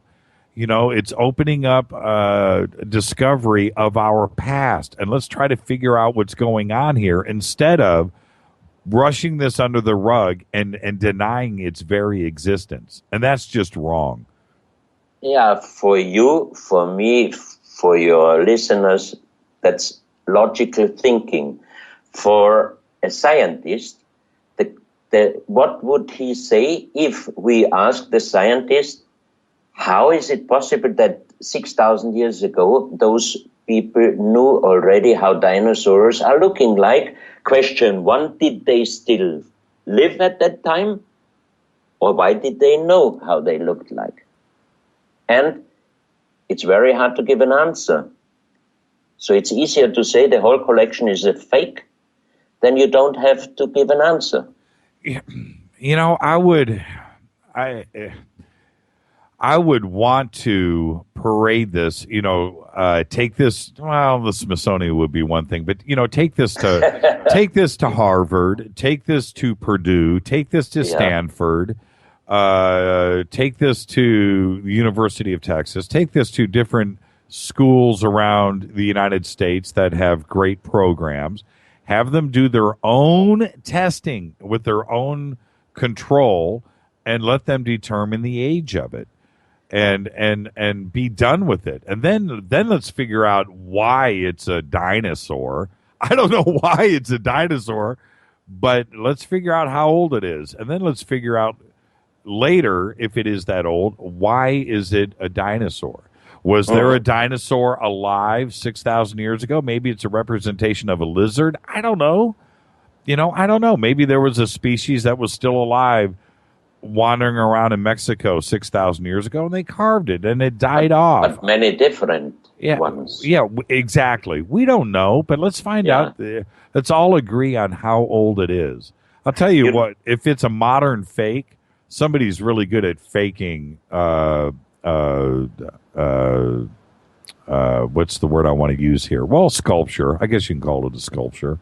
Yeah. Yeah. Wow. This is just incredible. And if you turn it sideways, it's Loch Ness. It's Nessie. It's got a little Nessie. Yeah. It's got a little Nessie vibe going on. Oh, they are so strange pieces there. Yeah. Over 30,000. Picture number 12, the terracotta, I don't know if it's a soldier or a god or what this is, but you're absolutely right. This could be from one of 4 continents. It defies explanation. How tall is this? This is about 25 centimeters. So it's pretty big. Yeah. Incredible. Okay, let's go to the stone wall. Picture number 13. Yes. This is a picture of very old Egyptian hieroglyphs, over 300 hieroglyphs on a stone wall in Australia. So this place is a very hidden place. Normally no people are walking by. The official Australian archaeologists are saying that this is made end of 19th century, beginning of 20th century to cheat people on a place where never ever people usually are walking by. Meaning to do 300 old Egyptian hieroglyphs in a stone wall is a very, very difficult work. To do as a joke, to cheat people, I would do it on a place where I have the guarantee that people are really walk through or walk by, right? Yes.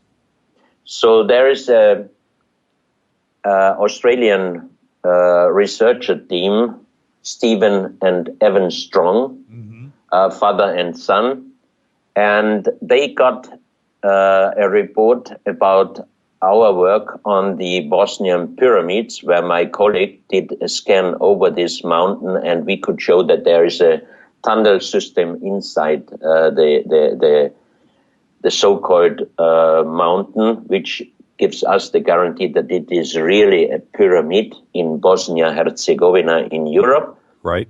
So Bob Newton,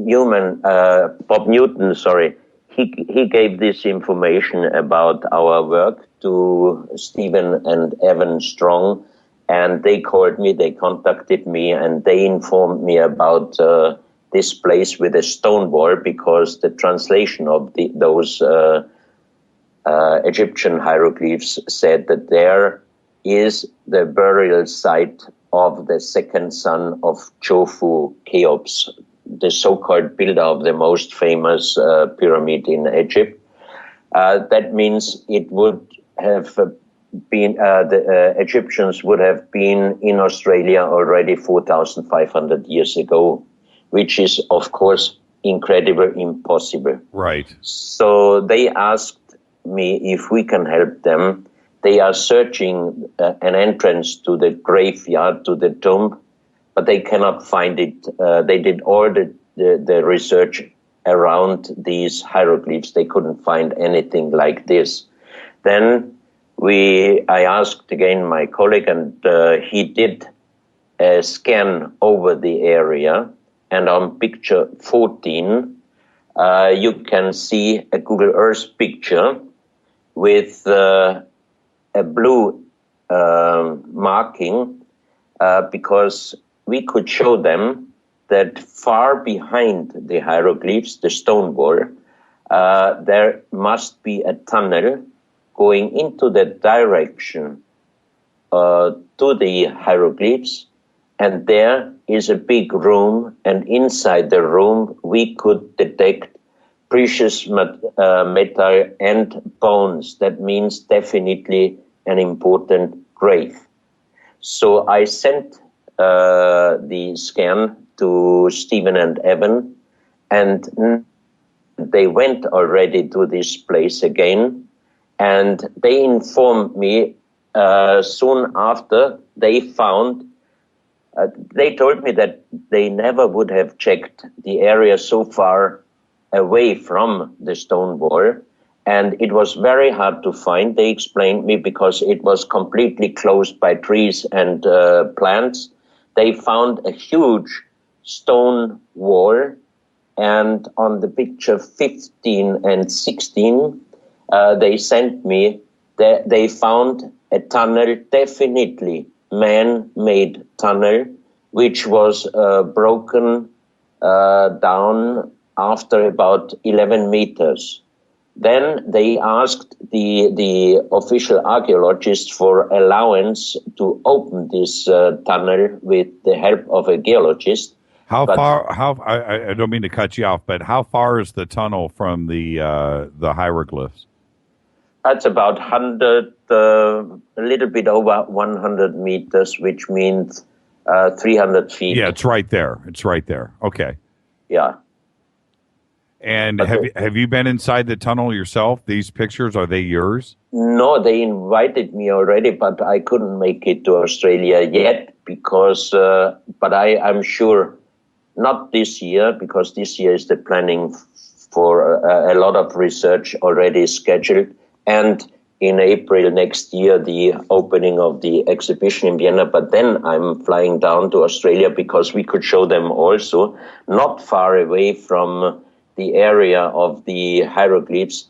There is, we showed Stephen and Evan a completely hidden, destroyed city, which is 12 kilometers wide.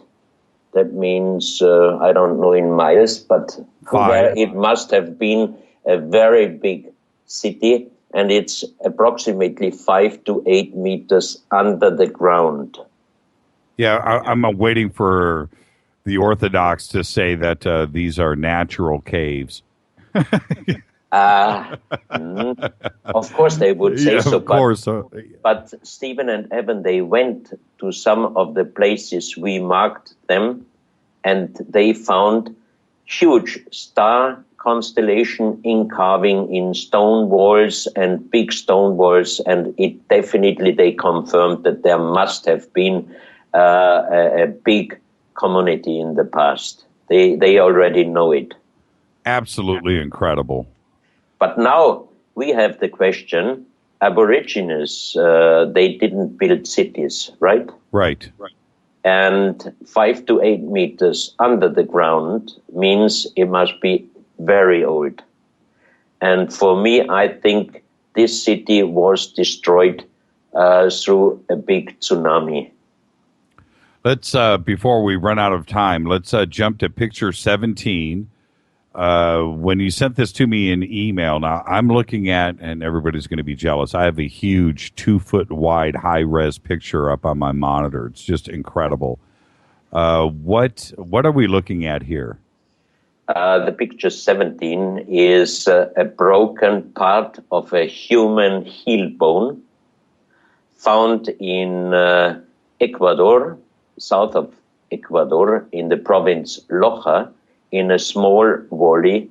After a big storm, a part of a mountain plateau was breaking down, and the people found next morning a lot of broken bones. And they called the priest who was working for many years in hospitals. And when he came to this area, he immediately saw that these were the broken bones of a human giant. And I was allowed to bring some of these bones to Austria for further research, and the result was always the same. It looks exactly like human bones, but it's impossible because it's about 5 times bigger. That means this human must have had the size of 7.6 meters, which is close to 25 feet. Which takes us to picture number 18, and that's you, right? I was invited. I was several times in South Africa researching the 100,000s of big stone circles with Michael Tellinger, who is one of the most serious and top researchers worldwide. And he also brought me out in the middle of nowhere, and there is a stone formation, and on that picture you can see a human petrified footstep in rock. And also this guy must have had the size of approximately 7 to 8 meters, meaning about 25 feet. But this is not the only petrified footstep, giant footstep found on Earth. Just last year I visited the Philippines, and also there are human petrified stone footsteps, also approximately the same size like you see here on this picture.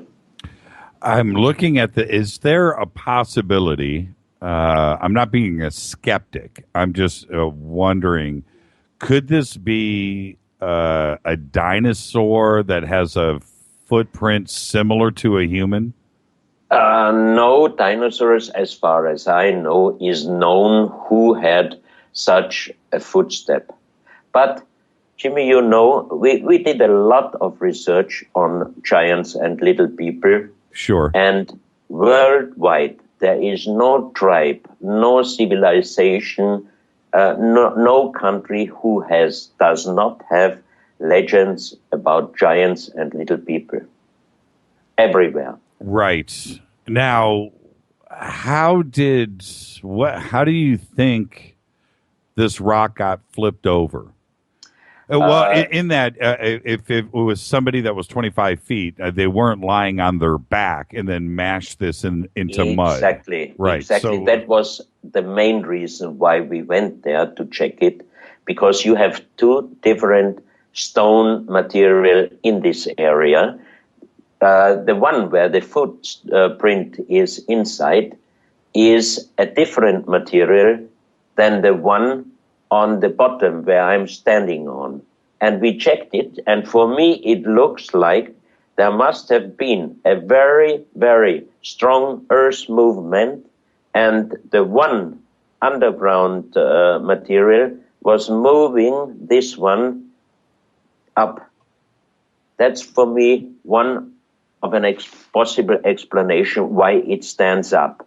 But on the Philippines, even in Utah, I received information about huge footprints petrified, or Biloxi River in Texas is also oversized footprints everywhere on Earth. And even I received pictures from Professor Muldashev, a famous Russian researcher, who did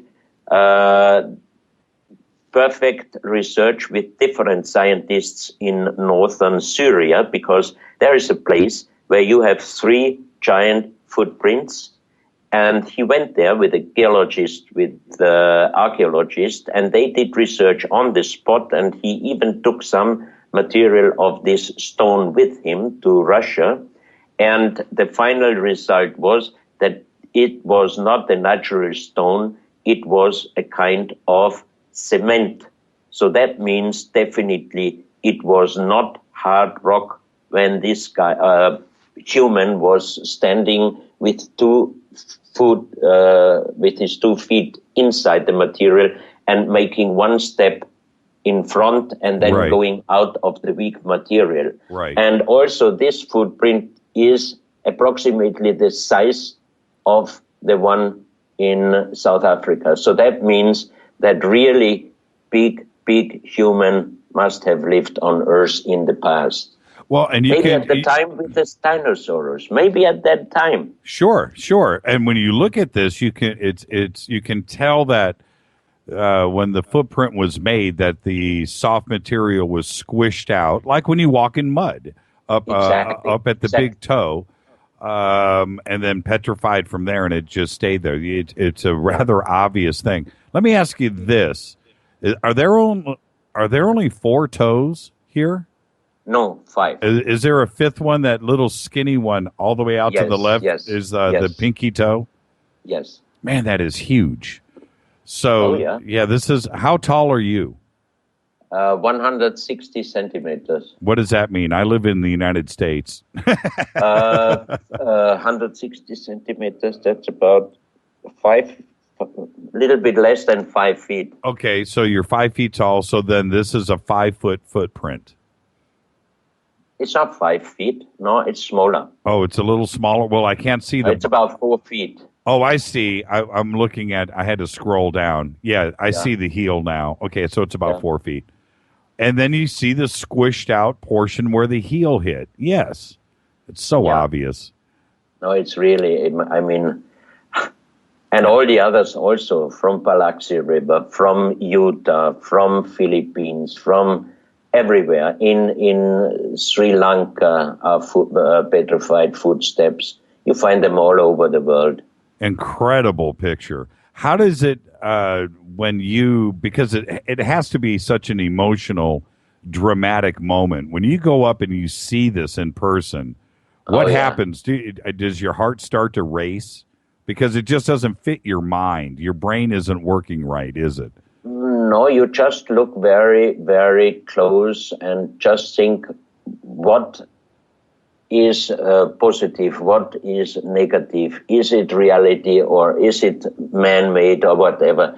You just look at it and make your own mind. Yeah, well, why would prehistoric man carve something in the wall, a 5-foot footprint, for fun? For ceremonials. Yeah, for ceremony, right. Because many of those pieces in the museums you see morphological or ceremonial, but the question is what kind of ceremony? I say maybe if we, hopefully not, if we one day would have a global catastrophe and after a few thousand years somebody would find a part of the toilet, they might think, what kind of ceremony was that? Right. You're absolutely right. Did Tellinger find any other footprints in this general area? No, not yet. Not yet. This is the only one. Yeah, he is great. His stone circle research is blowing my mind. I think he's up to, what's the last calculation? He's like 4.5 million stone circles. It's like some crazy amount. Yeah. Okay, let's go. Let's move on. There you go. Picture number 19, an elongated skull. What are we looking at here?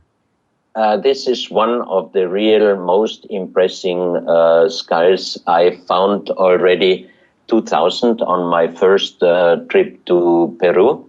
When we visited Dr. Cabrera, he told us that there is a small private museum called Maria Reiche Museum. The Maria Reiche was a German lady spending most of her life to research the Nazca lines. And that's why they called this private museum, Maria Reiche Museum. And in this museum, there is a collection of long skulls. I wouldn't say elongated skulls, because if you look at this and the next picture, it is, of course, it was common worldwide to elongate the children's skulls. Nobody knows for what purpose, but just through elongation, you cannot double the mass of the skull bone. And a few years ago, I received an email and afterwards a Skype call from Brian First. At that time, he didn't know anything about elongated skulls, and he asked me if I can give him all this information, where and what. So then he started to be the expert on elongated skulls. What's the age of this skull? There was not yet any age dating or DNA analysis. That's a pity, but you have to have the allowance of the museum. On the next picture, 20, you can see that on this long skull, you still have skin parts and hairs. There, it would be very easy to do a DNA and age dating analysis. The second picture? Yeah. That's just incredible. And it almost... It's in the same Maria Reiche Museum in Ica. Was the second one mummified? It looks like mummified, yes, because you still have skin and hair particle on it. Picture number 21, a crystal skull. Which one is this? This one was on the last train from Berlin to Praha, 1945, in the last days of the Second World War. This skull was found in a wooden box, and the wooden box in a leather box. And on the leather box, it was written Otto Rahn.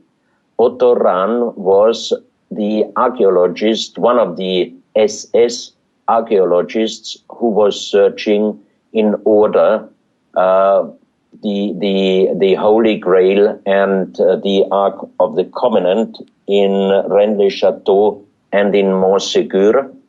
And this skull was, with many other very, very important things on this last train, which did not arrive in Praha. And the box with the skull and the transport list was found in Bavaria. And a friend of mine is owner of this skull. And on the transport list is written crystal skull, Otto Rahn, and owner Heinrich Himmler. That means the big boss of the SS criminal organization in Germany. And everybody knows that they used crystal skulls. And we did 1 month before my friend, Dr. Rudolf Distelberger, the former director of the Treasure Room, and as I said before, who helped me on checking some stone and precious stones works, 1 month before he passed away through a heavy sickness, he checked this crystal skull and he said, it's a very, very real old handmade crystal skull. And I think that this crystal skull, but he said that the crystal is European crystal. That means for me, this crystal skull was in the ownership of the Knight Templars, because Otto Rahn was mostly searching for the Knight Templars and the Katharas in Rennes-le-Château and in Montségur. So this is a very, very important crystal skull. And my friend and two of his scientist friends, they did tests with light and sound on this crystal skull. And he told me that if he would have seen this by himself alone, he would have thought that he has an illusion. But all three of them, suddenly, they saw like a three-dimensional a picture of pyramids and a man riding on a camel. And the second scenery was a South America-looking wife sleeping, and then she opened the eyes and was surprised and shocked. That means all three of them saw definitely pictures through using sound and light on this skull. So for me also, of course, they have informations stored, but we still don't know how to get out all these informations. Have you held this skull yourself? Of course, just 2 days ago again. Tell me about it. How big is it? How big is it? Is it? It is 9.2 kilogram heavy, a very heavy one. So it's the ratio, is it the size of a normal human skull? Bigger. It's a little bigger? It's a little bigger, yeah. Okay, so tell me, Klaus. And also the form of his back side of the skull is strange. Yes. Yeah, it looks like some skull bones they found in Malta. Long, it looks like elongated, but not up. No, but down. On the back side, right, down. Right. And that looks a little bit like those skull forms they found in Malta. And I saw already pictures, and I got the report from Adriano Forgione, Italian researcher, and you could see that those skulls, they had only one bone connection over the skull. That means we have three. Homo sapiens sapiens, we have three skull plates, and those Malta skulls, they have only two plates, one front and one back plate. Right. So that means, and it could look also a little bit like the form of Egyptian statues, also a little bit strange head form. I'm going to take, let me do this really quick. This is Fade to Black on the Dark Matter Radio Network. Follow us on Twitter at JChurchRadio. I'm just going to say we are going to do the Montauk Chronicles this weekend. If you want to get in and increase your chances of seeing the film, follow us on Twitter at JChurchRadio, hashtag DMRadioNet. Also head over to faders.org and you can register there. If you want to look at the images that we are looking at now with Klaus Dona, go to jimmychurchradio.com, click on the yellow date, January 6th, right next to Klaus's picture. It will take you to Klaus's page, and you can look at the gallery. Right now, we're looking at the bright orange picture that is of a crystal skull. Now, Klaus, right before that little break, I was going to ask you, when you hold this skull in your hands, does it feel special? Have you had anything special happen to you? No, this is the only problem, because many people, when they see or take some of those strange pieces, they feel energy, they feel strange feelings sometimes. I never feel any energy. And I asked several of the shamans why I cannot feel any energy. And they told me, this is my protection, because if I would feel all these energies, it wouldn't be possible for me to do all this research. That's what they told me. Okay, makes sense. It does. That makes sense. This is just an incredible crystal skull. Out of all of them that I have seen, this one has a very unique shape to it. Everything else is, they tried to reproduce the human skull perfectly, the anatomy of it. This one, with that droop on the back of the skull, that is done with intention. And why would it be there? That is very fascinating. And it has a very strong jawline too. Yeah. There's things about this that were done with intention. If you're an artist and you're trying to create something and you have a human skull next to you and you're carving it, and then somebody comes in and says, hey, why did you do this on the back? It doesn't look like a human skull. You know what I mean? Or were they carving this to look like a human skull that they were looking at? Do you understand what I'm saying? with this Yes, sure. with this strong jawline. Yeah, this is a very unique crystal skull. Now let's go Beautiful one. Yeah, it is. It is totally beautiful. Big teeth too. Big teeth on that guy. Picture number 22. Now, that is dangerous looking. Here we're looking. Yeah, but this guy is from Mongolia. Okay. It's jade. And it was presented already in Vienna and also in Switzerland in the exhibition. And in Switzerland, as I told you before, Jimmy, I was one of the most skeptical persons when I started this research. And of course, I didn't believe in information of skulls and all these stories. But with this skull, I had a very strange experience in 2004. It was November 2004. We had the exhibition in Switzerland, and I got a connection to Nina, a great Russian shaman lady from Siberia, and she asked me if she can visit with me after 9 p.m. when the exhibition was closed, and she tries to give me some more information about some of the artifacts. And of course I was interested in, and we did it.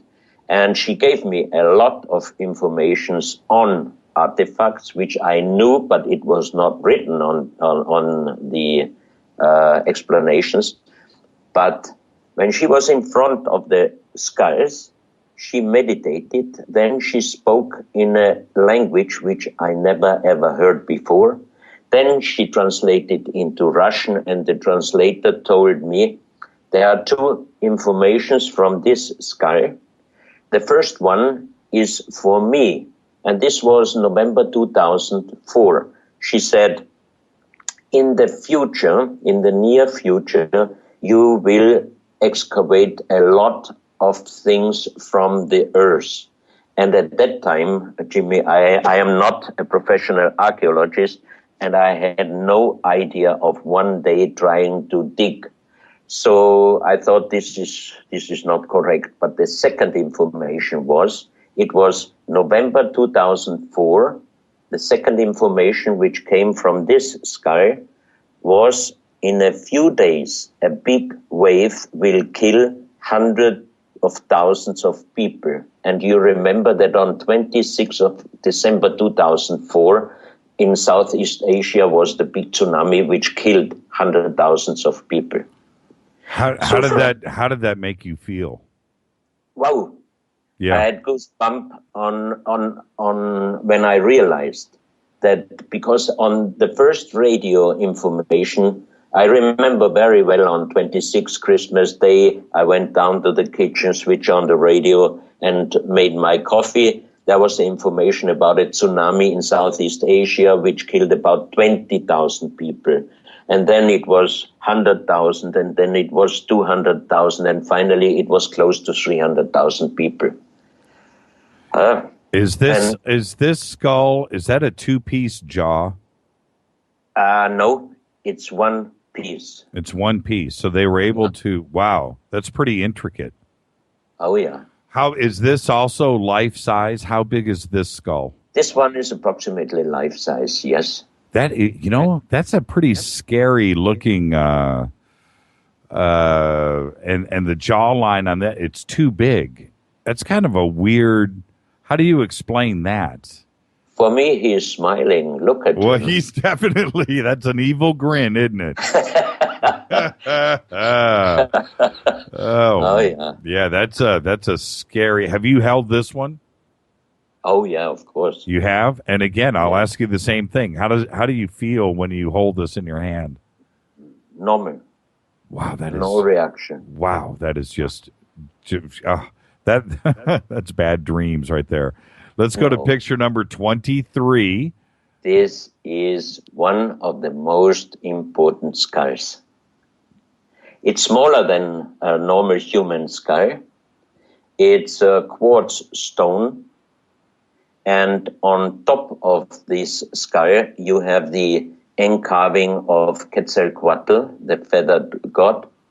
And the eyes are jade, and the same jade was found in the tomb of Bacal in Mexico. And this skull was brought to me by Nassim Haramein, the famous physicist and very, very good friend of mine.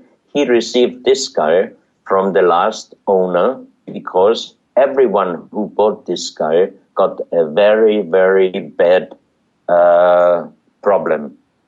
And the last owner, as Nassim told me, he wanted to marry his girlfriend. And after he bought this skull, his girlfriend passed away. And then he brought this skull to Nassim and he told him he won't have this skull anymore. And 3 years ago, Nassim brought this skull to Vienna, to Germany, where we had together a conference. And he told me I can keep this skull, and when I have the exhibition again, then I can present this skull. And I told him immediately, Nassim, I don't want to owe this skull. I keep him, and we try to find out where he belongs to, and then we bring him back. Because I think it's part of a grave robbery, because on top of the skull you have a mineralization, which geologists, friend of mine, they checked it, and they said this skull must have been long time under the earth. And when I brought this skull to a conference last year to Paris, there was Humboldt's man, the famous Mayan elders, he was there. And when he saw this skull, he was very impressed. Then he meditated, and then he told me, this is one of the most important skulls on Earth, and this skull is older than 10,000 years. And that's what the geologists also are saying. This skull must have been thousands of years under the Earth, and because of the mineral crystallization on top. And I have this skull at home, and a few months ago, a good friend of mine, he is one of the 3 European Zen grandmasters. He visited me. And he was sitting in the living room in ground floor, and suddenly he started whipping with his knee, and I thought he might be a little bit nervous today. And suddenly he asked me, Klaus, what do you have in your house? I said, what should I have in my house? Right. He said, you have something in your home, in your house, which is incredibly energized. I said, I don't have anything in my house with energy. He said, you must have it. I feel it.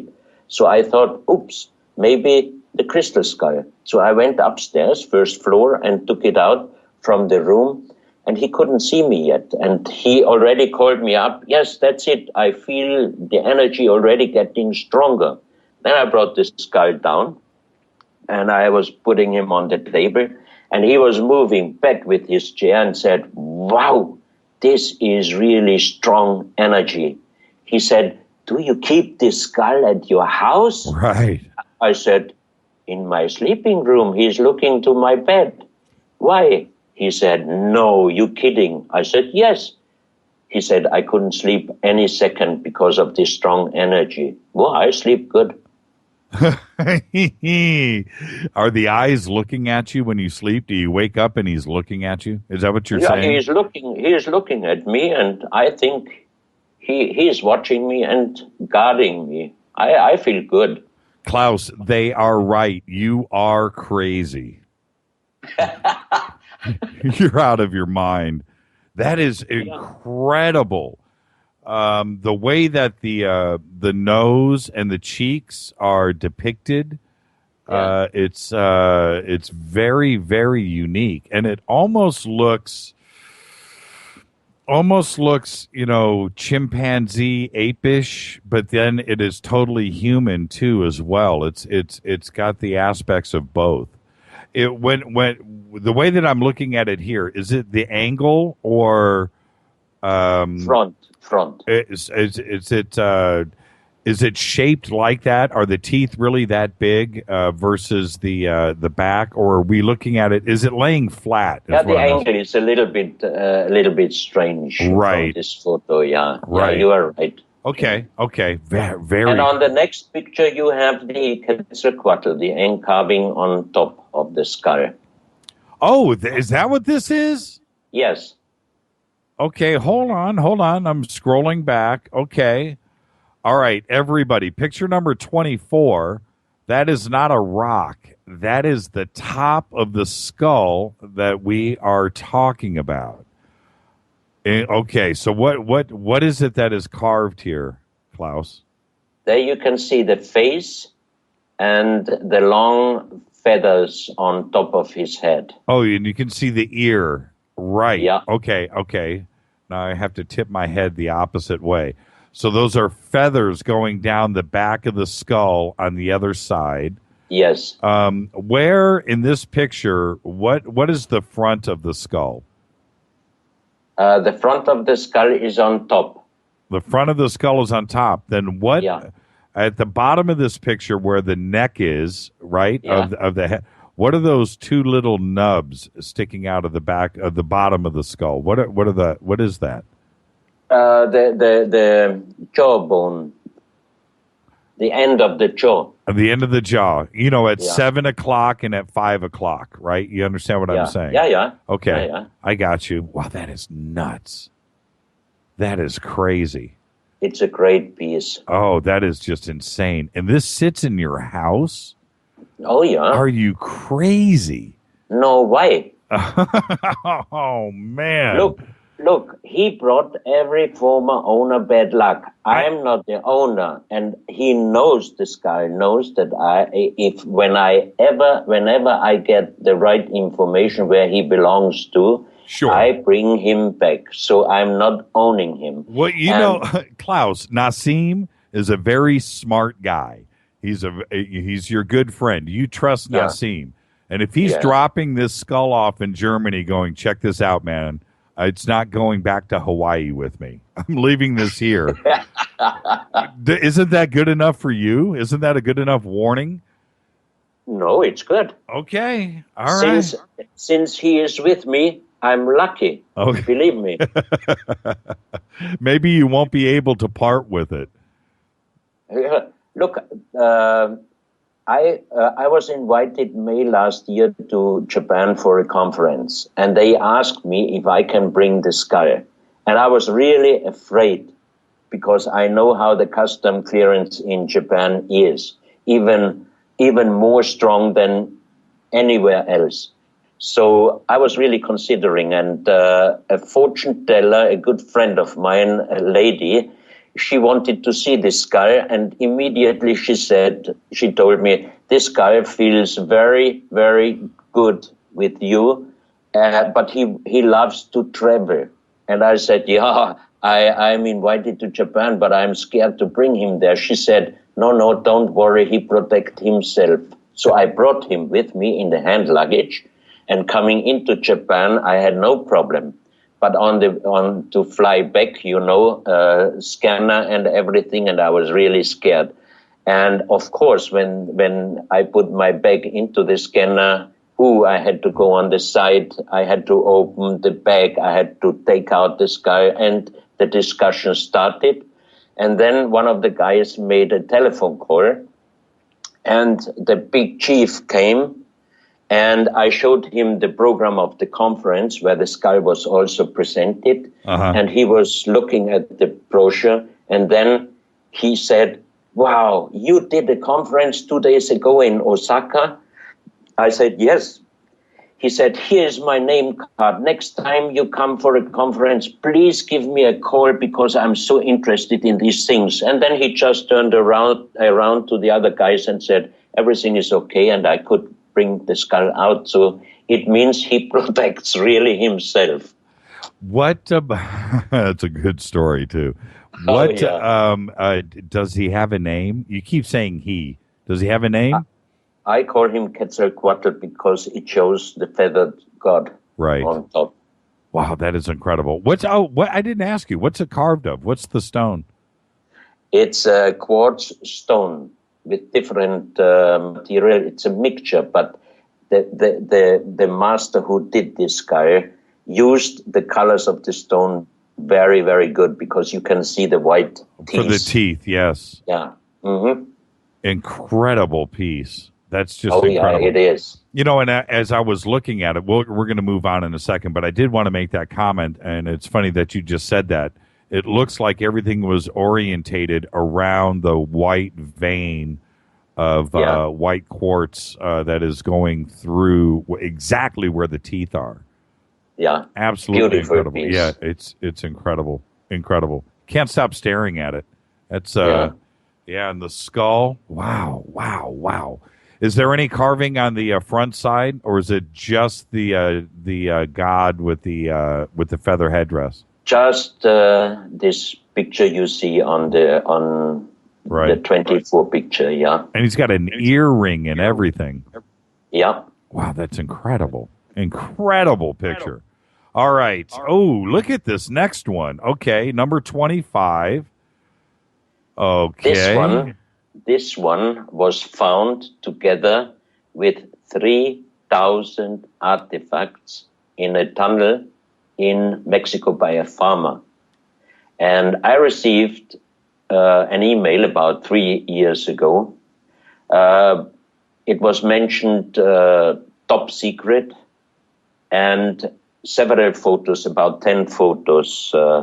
So I thought, top secret is very strange. Maybe someone wants to send me a virus. So I checked the photos several times through the virus checking. Right. And then I opened the first picture and the second and the third. And frankly speaking, immediately I thought somebody is cheating me. Because on these photos, some of them you see on picture 26, 27, 28, you could see flying objects, sun eruptions, wormholes, and so precisely good pictures or carvings that I immediately thought this is a hoax. But I'm polite, so I sent an email back to Mexico and I wrote, "Thank you very much for the pictures, but first of all, why did you send me those pictures?" Because as I said at the beginning, I didn't want to talk about extraterrestrials and UFOs. So a lady, she wrote me back that she checked many interviews and reports of many people, and she thinks that I am one of the serious researchers. That's why she wants to send me those pictures, if I can help to give some explanations.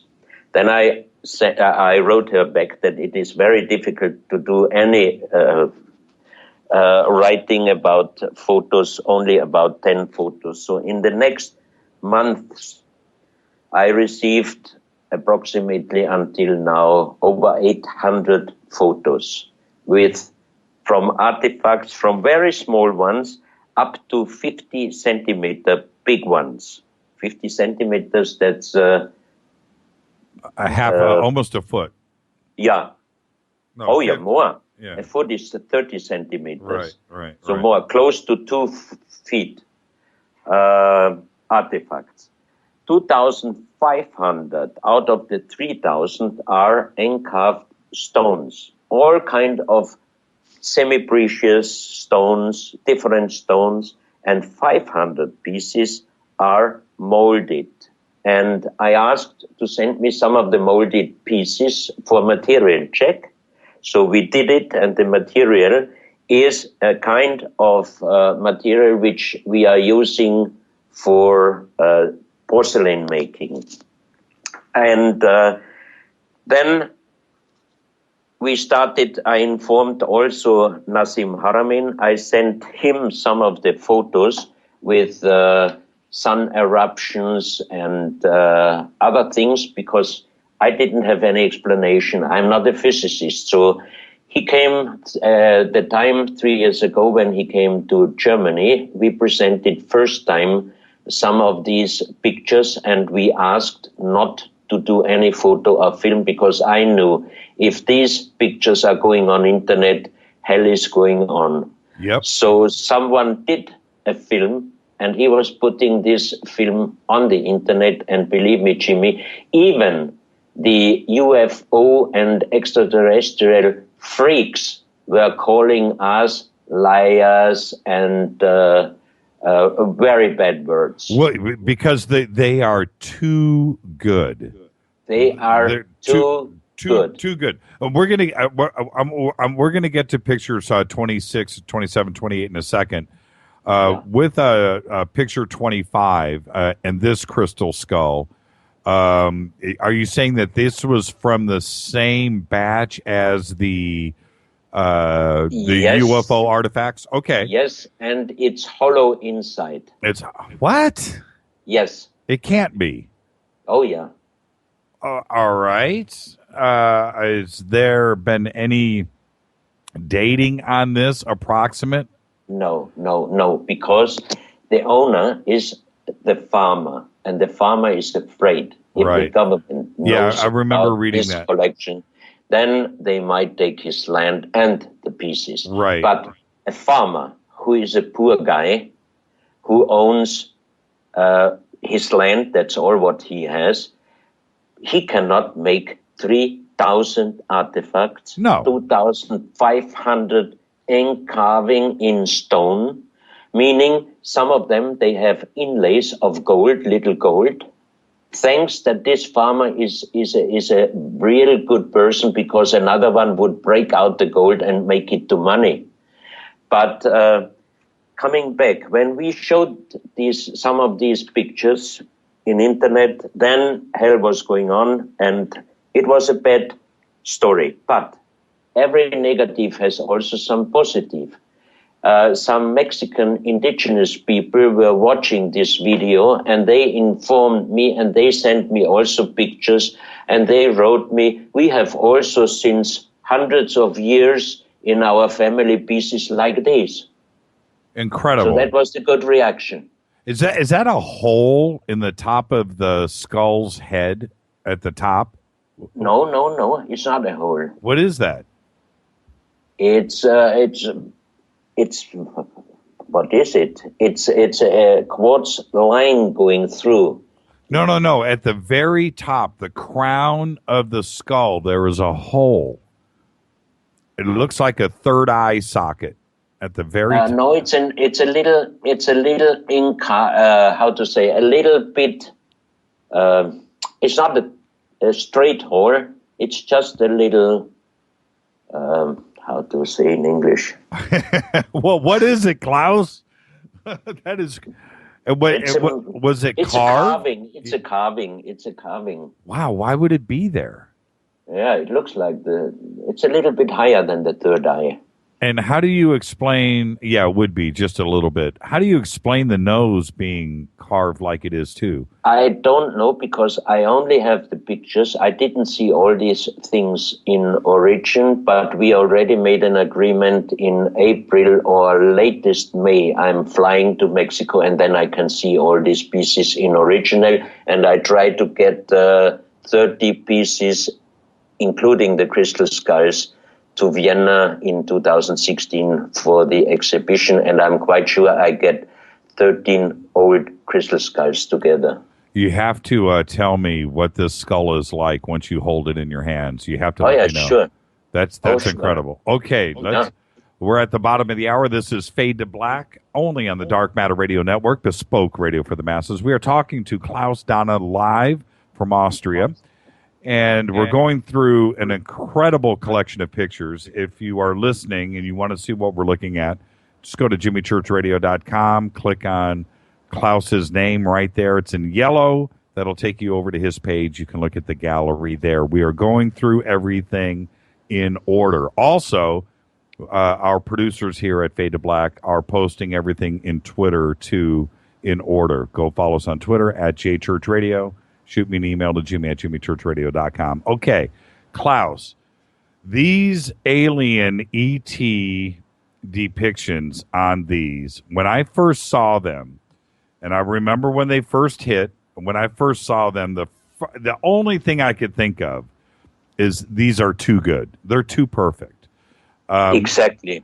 not only in their depictions, but the artistic value of it too, as well, is like too good. The intention of what we want to see is too good. Yeah. So let's go to picture number 26. Let's go to this first one. It's so obvious what we're looking at here. But I'll let you go ahead and describe what we're seeing. Nassim, of course, would have been able to explain it more in detail. But as you see, the guy in a kind like a glass bowl sitting, he has the same position like the famous god Acambaro. They found already 1876, 5 meters underground, one stone statue in the same position with the knees and the body like a little bit higher. That means for the archaeologists, they don't know exactly what kind of god it was, but they call him Acambaro, and they think that this position on the stomach, they were putting the hearts taking out from the persons on ceremonies. But here you have the same position. And not only on this picture, but on many of them, and even small figurines with the same position, but all of them, this one, for example, on this photo, you can even see the helmet and the face. And on his knees, on his stomach, he has something. And there are pictures, there are figurines, Jimmy. You see there is a face on the stomach. It looks like someone has a computer or a big iPad on his stomach. And the strange thing is that Russian scientists found out for space travel, this position would be the healthiest one. So very strange. And you can see that he is raising his left hand, his left arm. And I always make a joke. I'm happy that it is the left arm, because if it would be the right arm, I would have a problem here in Austria and Germany, because this would have looked like the Hitler strange greeting arm. Right. But several of the figurines and several of the ink carving are showing raising the left arm. Strange. I have no explanation why. But you can see it looks like a comet followed by a UFO on this stone. Well, there's that. Also, it looks like he has a glass face mask covering the helmet and covering his face. It doesn't look like the side of his head. It looks like a face mask, a visor over his face. Exactly. He's got boots on for sure. And then when you look at what could be planet Earth with the moon next to it. Exactly, because, with atmosphere going around planet Earth. And that's exactly what it would look like. Now, it looks like that, I guess if I'm interpreting this correctly, that the spacecraft is inside of the comet that is traveling to Earth. That's what it looks like to me. I don't know how else to explain it. And then there's 3 of them. That is also good to be real. Yeah, too good to be real, because it's obvious what it is portraying here. Wow, that is just a fascinating piece of... But the next one is interesting. Okay, let's go to that. This is picture number 27. Yeah. Okay, and let me put my brain to this one. Okay, what are we looking at here? You have the sun with the sun eruption. In the eruption, you have a flying object. You have again the Earth with the atmosphere. The sun eruption is going direction to Earth. And you have inside the sun a long black triangle. And last year, Jimmy, And a photo on internet appeared from NASA showing the sun with eruption, and inside the sun a long black triangle. I remember that. But this picture I received already 3 years. That was one of the first ones. So long time before the NASA picture appeared on internet. So what does it mean? I don't know. Oh, and you have the second planet up there with atmosphere around it too, as well. Yeah, and it looks like some speckles, some other debris outside of that too, as well. How is this the flip side of the other object, or is this a second object? This is a second object, and the whole thing looks itself like a UFO. You cannot see it on this picture, but you have windows and faces looking out. Very, very, very strange. And you haven't held these objects in your hand. How big is this across? This is a little bit bigger than a coffee cup. Okay, so 3 inches? Yeah. Wow. You know, again, just it's too good to be real. Exactly. But that was the same problem when the video appeared on internet, and the whole bad writings against us started. I made a contact with Nassim and the person in Mexico, and finally he could lend 2 stone masks with small semi-precious stone mosaic on it. And he brought those 2 masks to the university in Tucson, Arizona, and they did age dating because the little semi-precious stones were glued on the stone map. And this gluing material was both glues probably contained some protein-based material. That means it was organic material, and they could do age dating. And now listen, object number 1, stone head, 14,250 plus minus 60 years. And the second mask, object number 2, stone face relief, 8,700 plus minus 45 years. From the same farm. From the same collection. Wow. Wow. Too good to be true. But Nassim is trying now to do 2 other checks on different institutions, because he also said when we have 2, 3 same results, then we can definitely show it to everybody. And that's what we are doing. And as I said before, from different provinces in Mexico, indigenous people gave me the information, and they showed me photos which are very, very similar with this one. They have also such pieces already since long, long time in their family ownership, but they never showed it to the public. Too good to be true. It's absolutely incredible. Let's go to picture 28, and this one is a little different, but yet, well, different but the same. I hate to say it like that.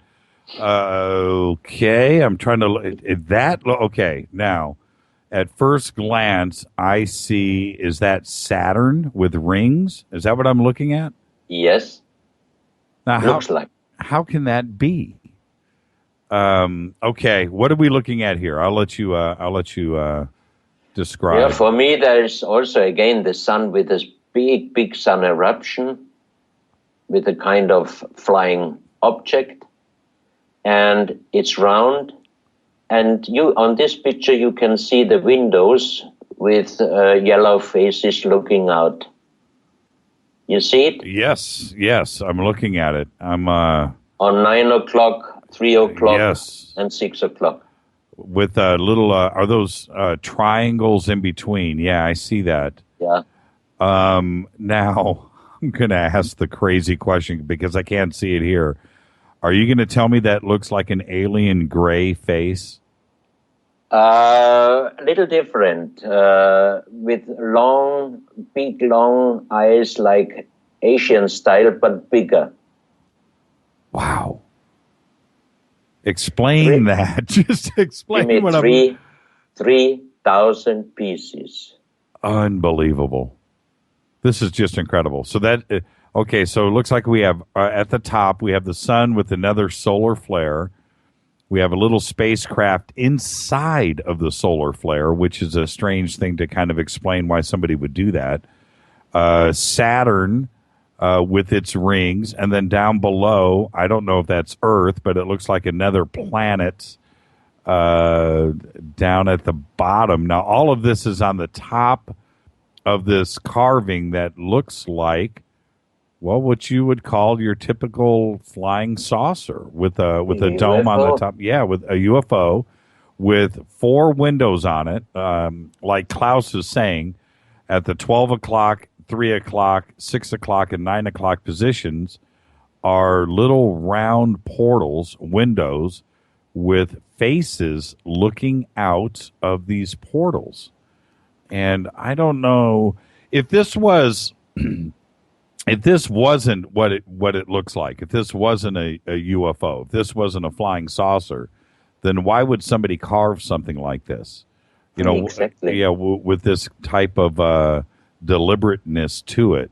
And then, of course, with a solar flare carved onto the roof with Saturn and another planet, and what looks like the same flying saucer that is in this carving is what is depicted in this solar flare on the top. Very interesting. There's a message here. Some of the pictures were showing now on YouTube, and the report said that the Mexican government showed these pieces. Now, this is nonsense. The Mexican government would not accept those pieces as original archaeological facts. Yeah, I remember seeing that in the video originally when it had posted that the Mexican government is releasing these as actual UFO artifacts. The indigenous people are now releasing information about their artifacts from Oaxaca, from Potosi, from different provinces. Just incredible, these 3. But you know the funny thing, Jimmy? Why did I get those pieces? Because I was the one who always said, I'm not talking about aliens, extraterrestrials, or UFOs. I'm not talking about them. And then I receive all these photos which are too good to look real. And now you're stuck. Oh, yeah. Now you're stuck. Now you're forced and in a few months, I hold them all in my own hands, and we are doing photos, and I try to get some of them to Vienna. I can't wait to get you back on the show after you do that. Yeah. Okay, let's get to, and thank you for staying up and getting up for us. We actually made it through all of these photographs. Let's get to picture 29 before we run out of time here. Wow. Yes. Okay, what are we looking at here, Klaus? That's another crystal skull, not crystal skull. This is jade, a jade skull from Mongolia or the Gobi Desert, because there appeared a civilization which is called by Mr. Chai. He is the researcher on this civilization. They found hundreds of jade sculptures, beautiful pieces, but most of them painted black. And they could not find out yet why they painted black, and also they could not find out what kind of color they used or material they used, and why coloring beautiful jade into black. And that was for me one important point. So I asked for more information, and then Mr. Chai sent me a lot of photos and his reports and his book. And I found out that some of these pieces have some kind of letters or symbols, and I saw the same or very similar symbols on the Moais, on the big stone statues which they excavate now on the Eastern Island.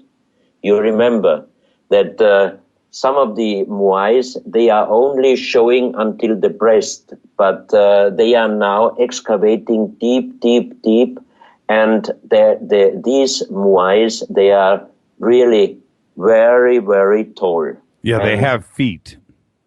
Yes, and on their back, they have symbols or letters, and they are very similar with the one on these jade statues from Mongolia, China, and Manchu. Do you see what I see here, the similarity between this one from Mongolia and the other one from Mexico? Yes. You know, the teeth are the same, the nose pointing up like it is, the eyes pointing up, and the way that the skull is basically shaped that's not coincidence, I don't think. Do you think that there's a very reason? Very strange in any case, yeah. And this Mago culture, that's what Mr. Chai is calling this culture, Mago, goes back at least 8 to 10,000 years, at least. And here we have the same, Jimmy. Here we have the same. He sent me pictures of figurine statues, male, female, but many of them with completely different head style and body style. So again, here the question, did live different human in the past? Is a very big question. A different species, species altogether. Yeah. And you know how difficult it is to work on jade, especially now we are talking about a minimum age of 8 to 10,000 years. How did they do it? Yeah, no tool marks, totally polished, no mistakes, no cracks, because once you make a mistake in this, you have to start over. Yeah. This is just incredible. And how, 8,000 years ago, when man was supposed to be, running around, prehistoric, they didn't have artistic talent, and they certainly didn't see in 3D. That's what we think. Yeah. That's what we think. Yeah, this is incredible. That's an incredible piece. And do you have any idea, is this also life size? Yes. Man, this thing is humongous. And it's also beautiful. It's wonderful, but not colored. Most of the other pieces they found, they are black colored. And that was for me the combination. Look, now you have the same symbols on the Moais in Easter Island. Right. And you have the same symbols on jade statues, which are colored black, because the Moais are black. This is hollow. I just noticed this skull is hollow too as well. The skull is hollow as well, yes. How is that possible? This is incredible. Klaus, this is incredible. This is more incredible than the UFO carvings up top here. There is one crystal skull from Tibet here in Austria. It was brought already in the 1930s from an expedition in Tibet. And this skull is over human skull size. If you have a smaller skull, you can go inside. You can put this crystal skull on your head. Oh, really? Completely hollow. Have you done it? Yeah, but my head is a little bit too big. I cannot. But a small Asian head or a small human head can easily put this skull on his skull. We've saved the best for last. Now, when I saw this last picture, which is picture number 30, when I saw this, I don't know. I can't wait to hear you tell me about this and where they were found and so forth. Obviously, a man and a woman. Yes. These are two of the colored jade figurines. And how tall are? Okay. Well, first let's They run are down. between 1 feet and 1 1/3 feet. So they're quite large. Where Yes. where are these from? Gobi, Mongolia, Manchu, China. Incredible. And this is for me the connection with the so-called continent Mu. Because you have black Moais in Easter Island and you have black-colored jade statues in Asia. And some of these, the picture 31, the last one, you have some of these symbols which are also found on the Moais. And now, last not least, one information. As I found out this, I asked again my friend to do me the favor and make a scan over the Easter Island, Jimmy. And what do you think we found? We found several very deep underground graves, tombs, with bone material, with gold, and with precious stone material. But you know, there is no gold mining and never was, and there are no precious stones on Easter Island. And then I found in the book of Thor Heyerdahl, the Norwegian researcher who went there to the Easter Island with the first scientific expedition in 1956.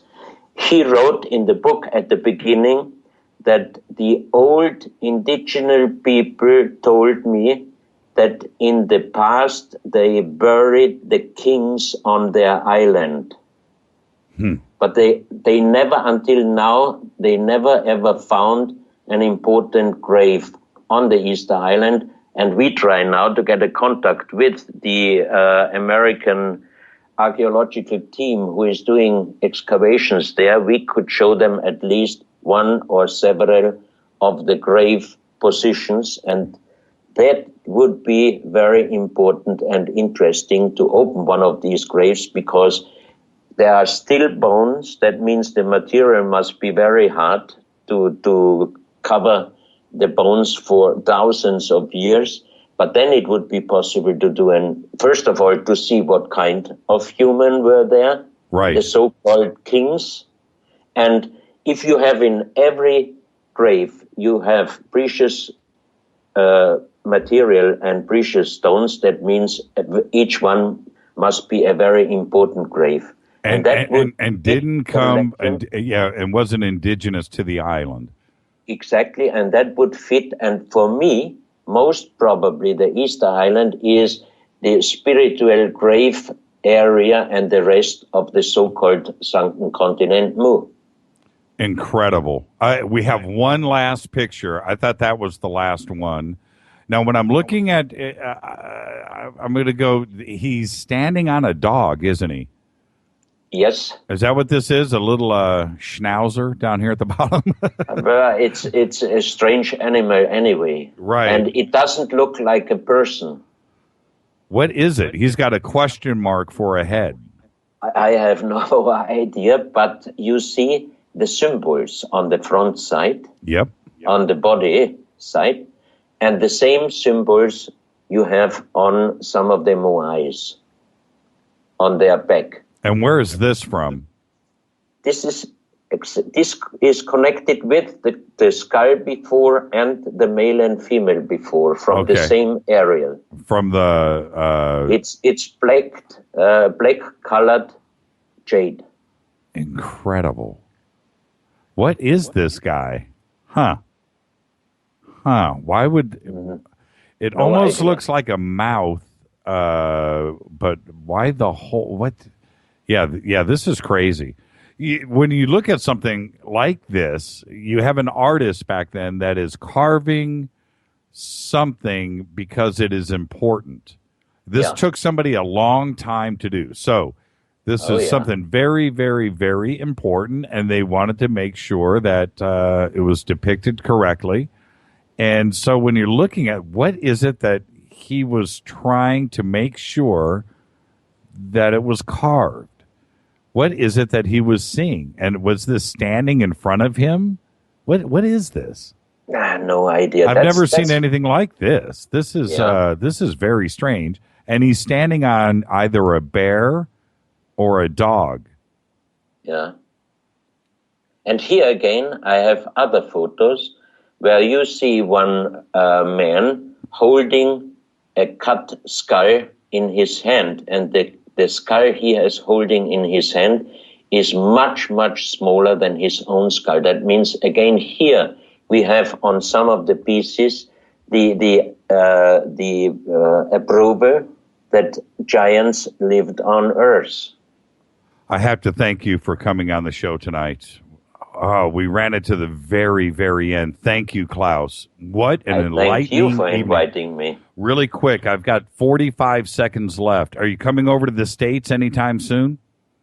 I have no idea yet. I'm not invited, but I would appreciate if you could come to Vienna from April 6 months on. We have the exhibition in Vienna. Then you can see all these originals here. It's kind of funny because my wife has just said to me last week she wants to go to Vienna.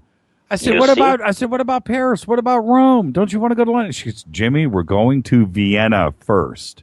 Great. I love your wife. And I'm not kidding. I'm not making that up. She stressed that we go to Vienna first. Please come over here. Thank you so much, Klaus. I can't wait to get you back on the show. Jimmy, talking about pieces is one thing, but seeing the originals is different. You're absolutely right.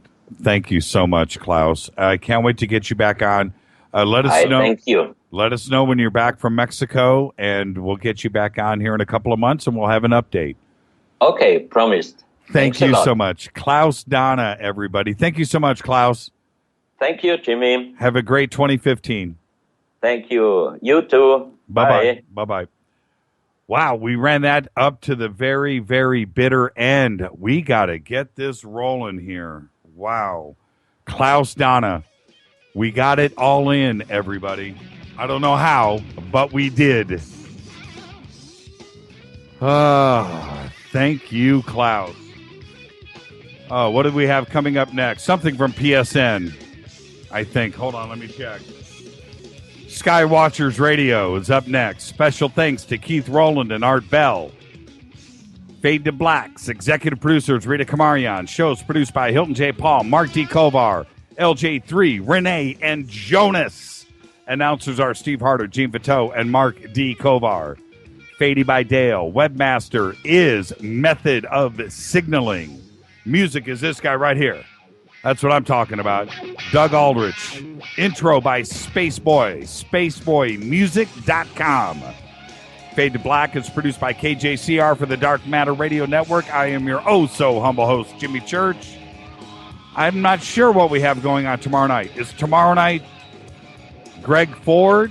I'm not sure. We'll find out. I'll talk to you soon. Be safe. See ya.